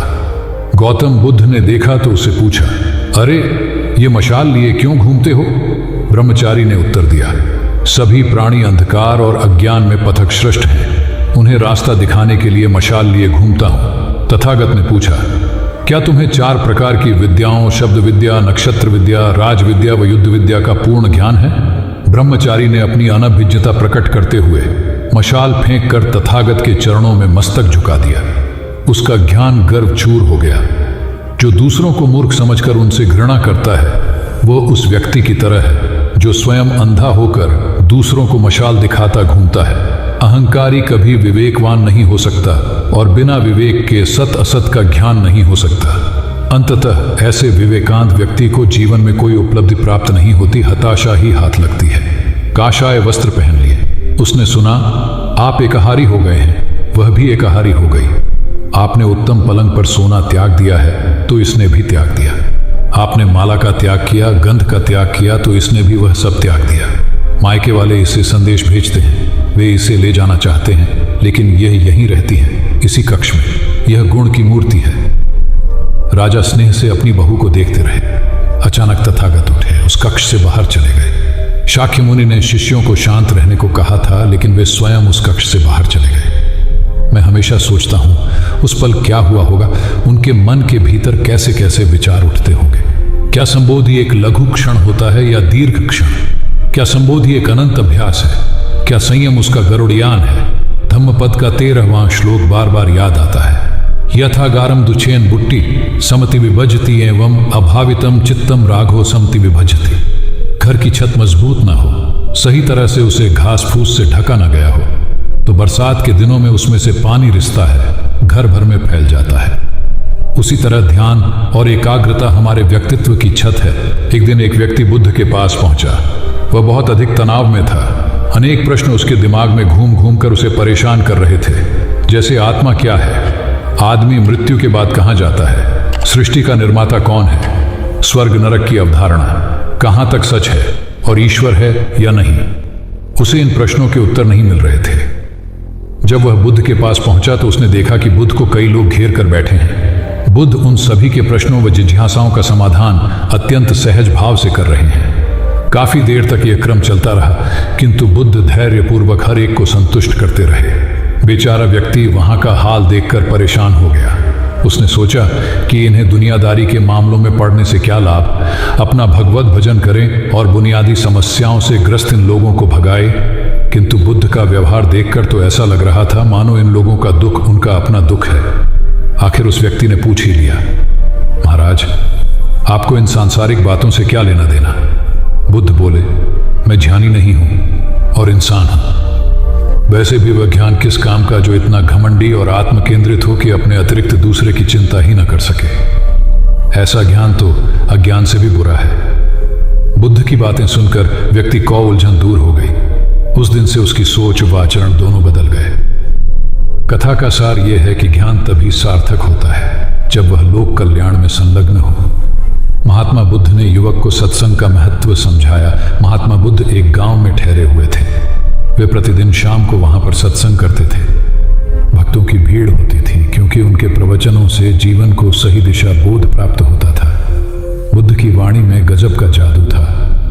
तब बुद्ध ने उसे समझाया, यदि इसी तरह उसे पानी में निरंतर डालते रहोगे तो कुछ ही दिनों में ये छेद फूलकर बंद हो जाएंगे और टोकरी में पानी भर पाओगे। इसी प्रकार जो निरंतर सत्संग करते हैं उनका मन एक दिन अवश्य निर्मल हो जाता है। अवगुणों के छिद्र भरने लगते हैं और गुणों का जल भरने लगता है। युवक ने बुद्ध से अपनी समस्या का समाधान पा लिया। निरंतर सत्संग से दुर्जन भी सज्जन हो जाते हैं क्योंकि महापुरुषों की पवित्र वाणी उनके मानसिक विकारों को दूर कर उनमें सद्विचारों का आलोक प्रसारित कर देती है। एक आदमी को बुद्ध ने सुझाव दिया कि दूर से पानी लाते हो, क्यों नहीं अपने घर के पास एक कुआं खोद लेते? हमेशा के लिए पानी की समस्या से छुटकारा मिल जाएगा। सलाह मानकर उस आदमी ने कुआं खोदना शुरू किया, लेकिन 7-8 फीट खोदने के बाद उसे पानी तो क्या, गीली मिट्टी का भी चिन्ह नहीं मिला। उसने वह जगह छोड़कर दूसरी जगह खुदाई शुरू की, लेकिन 10 फीट खोदने के बाद भी उसमें पानी नहीं निकला। उसने फिर तीसरी जगह कुआं खोदना शुरू किया, लेकिन यहां भी उसे निराशा ही हाथ लगी। इस क्रम में उसने 8-10 फीट के 10 कुएं खोद डाले, लेकिन पानी कहीं नहीं मिला। वह निराश होकर बुद्ध के पास गया। उसने बुद्ध को बताया कि मैंने 10 कुएं खोद डाले, मगर पानी एक में भी नहीं निकला। बुद्ध को आश्चर्य हुआ। वे स्वयं चलकर उस स्थान पर आए जहां उसने 10 गड्ढे खोदे हुए थे। बुद्ध ने उन गड्ढों की गहराई देखी और सारा माजरा समझ गए। फिर वे बोले, 10 कुएं खोदने की बजाय एक कुएं में ही तुम अपना सारा परिश्रम लगाते तो पानी कब का मिल गया होता। तुम सब गड्ढों को बंद कर दो, केवल एक को गहरा करते जाओ, पानी निकल आएगा। उसने बुद्ध को बात मानकर ऐसा ही किया।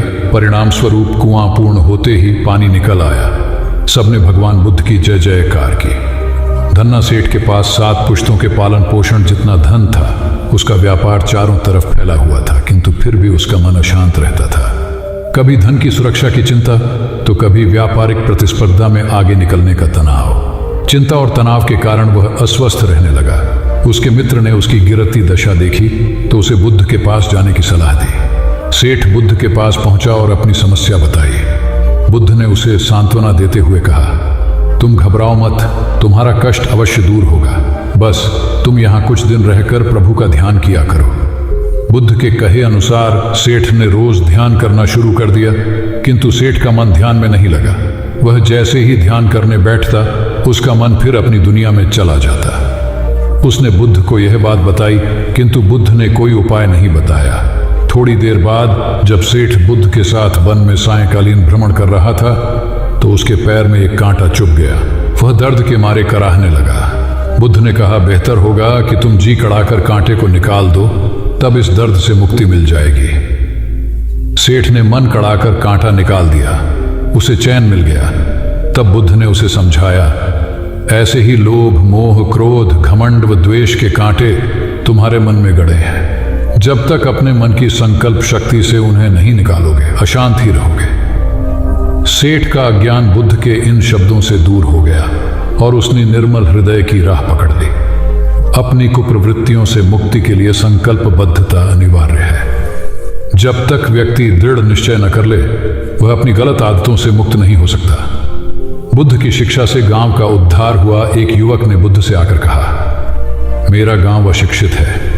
मैं अपने परिवार से झगड़कर थोड़ा बहुत पढ़ पाया हूं। आगे और पढ़ना चाहता हूं, किंतु सभी रोक रहे हैं। घर के लोग सोचते हैं कि खेती में खूब पैसा है, और उसके लिए किसी शिक्षा की आवश्यकता नहीं है।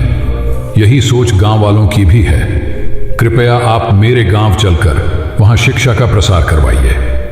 बुद्ध युवक की बात मानकर गांव आ गए। धर्मभीरू ग्रामीणों ने बुद्ध का सत्कार किया और रोज उनके प्रवचन सुनने आने लगे। बुद्ध जब भी शिक्षा का महत्व बताते, ग्रामीण विरोधी मत रखते। एक दिन एक महिला अपने 5 साल के बच्चे के लिए पूछने लगी कि उसे किस उम्र से शिक्षा दिलवाए। तब बुद्ध ने समझाया कि तुम्हें तो 5 वर्ष पूर्व उसकी शिक्षा शुरू कर देनी थी। उसे क्या खाना है, क्या नहीं, कैसे क्या बोलना है आदि बातें शुरू से सिखाओगी, तभी तो वह अपना उचित ख्याल रख सकेगा। बुद्ध की यह बात महिला सहित सभी ग्रामीणों को समझ में आ गई। उन्होंने अपने बच्चों को विद्यालय भेजना शुरू किया। यह समय वर्षा का था। युवक ने लोगों को जल संग्रहण की तकनीक बताई। अधिकांश ने उपहास किया, किंतु युवक अपना काम करता रहा। बुद्ध का सहयोग प्राप्त था, इसलिए किसी ने उसका खुलकर विरोध नहीं किया।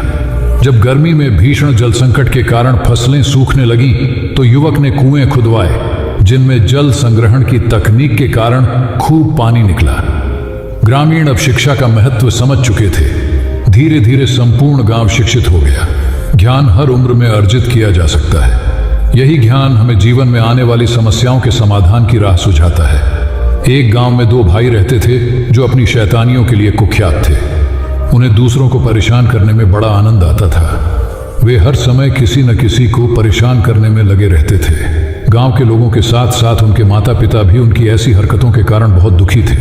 जब गांव का कोई व्यक्ति उनके माता पिता के पास उनकी शिकायत लेकर आता, तो वे दोनों को बहुत समझाते, किंतु दोनों भाइयों के कानों पर जूं तक नहीं रेंगती। एक दिन उनकी मां गांव में आए हुए महात्मा बुद्ध के पास गई और अपने बच्चों में किसी भी तरह ईश्वर का भय भर देने का आग्रह किया, ताकि वे लोग शैतानी से बाज आए। महात्मा बुद्ध ने मां से दोनों को एक एक करके उनके पास भेजने को कहा। मां ने अपने पहले लड़के को महात्मा बुद्ध के पास भेजा। वह जाकर महात्मा बुद्ध के पास बैठ गया। महात्मा बुद्ध ने उससे पूछा, ईश्वर कहाँ है? लड़के की कुछ समझ में नहीं आया और उसने कोई उत्तर नहीं दिया। तब महात्मा बुद्ध ने दोबारा यही सवाल कड़क कर पूछा, तो डर के मारे लड़का वहां से तेजी से भागा और भागते हुए अपने भाई के पास जा पहुंचा तथा बोला, भाई, तुम्हें पता है ईश्वर खो गया है और सब लोग इसके लिए हमें ही जिम्मेदार समझ रहे हैं। छोटा भाई भी इतना बड़ा आरोप सुनकर डर गया और उस दिन से दोनों ने शैतानी करना छोड़ दिया। कथा का सार यह है कि जब सीधे मार्ग से सुधार की राह न मिले, तो टेढ़े मार्ग का सहारा लेना ही सर्वथा उचित है। सेठ ने बुद्ध से जाना सच्चा संपन्न होना। एक सेठ निसंतान था। अपार संपत्ति का मालिक होने के बावजूद सेठ का लोभ बरकरार था। संतान न होने का दुख उसे बहुत था और इस कारण वह न जाने कितने फकीर, बाबा और पंडितों के दर पर माथा टेक चुका था, किंतु नतीजा शून्य रहा। एक बार सेठ के नगर में बुद्ध का आगमन हुआ। सेठ ने उनकी बहुत ख्याति सुनी तो अगले ही दिन उनसे मिलने पहुंचा। बुद्ध को अपनी निसंतानता के विषय में बताया तो उन्होंने सेठ के सिर पर हाथ रखकर हार्दिक आशीर्वाद दिया। संयोग की बात कि कुछ ही समय बाद सेठ को संतान सुख प्राप्त हो गया। वह बुद्ध के प्रति आभार भाव से भर उठा। सोचने लगा कि बुद्ध के प्रति उपकार कैसे जताए।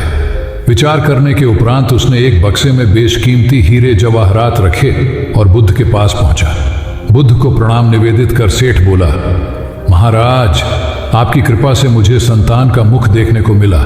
मैं आपके लिए कुछ करना चाहता हूं, सो यह तुच्छ भेंट लाया हूं। बुद्ध ने हीरे जवाहरात देखते ही अस्वीकार कर दिए। उन्होंने कहा, मेरे लिए धन व्यर्थ है, इसे तुम ही रखो। जब सेठ अधिक आग्रही हुआ तो बुद्ध बोले, मैं निर्धनों से दान नहीं लेता। आश्चर्यचकित सेठ ने कहा, पर मैं तो निर्धन नहीं हूं, अपार धन संपत्ति मेरे पास है। मेरी तिजोरियां सोने चांदी गहनों व जवाहरातों से भरी हुई हैं। रात दिन परिश्रम कर मैं इस संपत्ति को दिन दूनी रात चौगुनी कर रहा हूं, फिर मैं निर्धन कैसे हूं? तब बुद्ध ने समझाया, इसका आशय यह है कि तुम अपनी वर्तमान संपत्ति से तृप्त नहीं हो, और अतृप्त व्यक्ति निर्धन ही तो होता है, क्योंकि सच्चा संपन्न तो वह है जो तृप्त हो। बुद्ध की बातों ने सेठ की आंखें खोल दी। संतोष सबसे बड़ा धन और संतोषी सर्वाधिक धनी होता है, क्योंकि इच्छाओं का अंत निर्लिप्तता की परम सुखमय अवस्था को लाता है। एक बार गौतम बुद्ध से अभय राजकुमार ने प्रश्न किया कि क्या श्रमण गौतम कभी कठोर वचन कहते हैं? उसने सोच रखा था कि नहीं कहने पर वह बताएगा कि एक बार उन्होंने देवदत्त को नरकगामी कहा था, और यदि हां कहे तो उसने पूछा, जा सकता है कि जब आप कठोर शब्दों का प्रयोग करने से स्वयं को रोक नहीं पाते, तब दूसरों को ऐसा उपदेश कैसे देते हैं? बुद्ध ने अभय के प्रश्न का आशय जान लिया। उन्होंने कहा, इसका उत्तर न तो हाँ में दिया जा सकता है और न नहीं में। अभय की गोद में उस समय एक छोटा बालक था। उसकी ओर इशारा करते हुए बुद्ध ने पूछा, राजकुमार, यदि दाई के अनजाने में यह बालक अपने मुख में काठ का टुकड़ा डाल ले, तब तुम क्या करोगे? मैं उसे निकालने का प्रयास करूंगा। यदि वह आसानी से न निकल सकता हो तो बाएं हाथ से उसका सिर पकड़कर दाहिने हाथ की उंगली को टेढ़ा करके उसे निकालूंगा। यदि खून निकलने लगे तो भी मेरा यही प्रयास रहेगा कि वह काठ का टुकड़ा किसी न किसी तरह बाहर निकल आए। ऐसा क्यों? इसलिए कि भंते इसके प्रति मेरे मन में अनुकंपा है। राजकुमार, ठीक इसी तरह तथागत जिस वचन के बारे में जानते हैं कि यह मिथ्या या अनर्थकारी है और उससे दूसरों के हृदय को ठेस पहुंचती है, तब उसका वे कभी उच्चारण नहीं करते।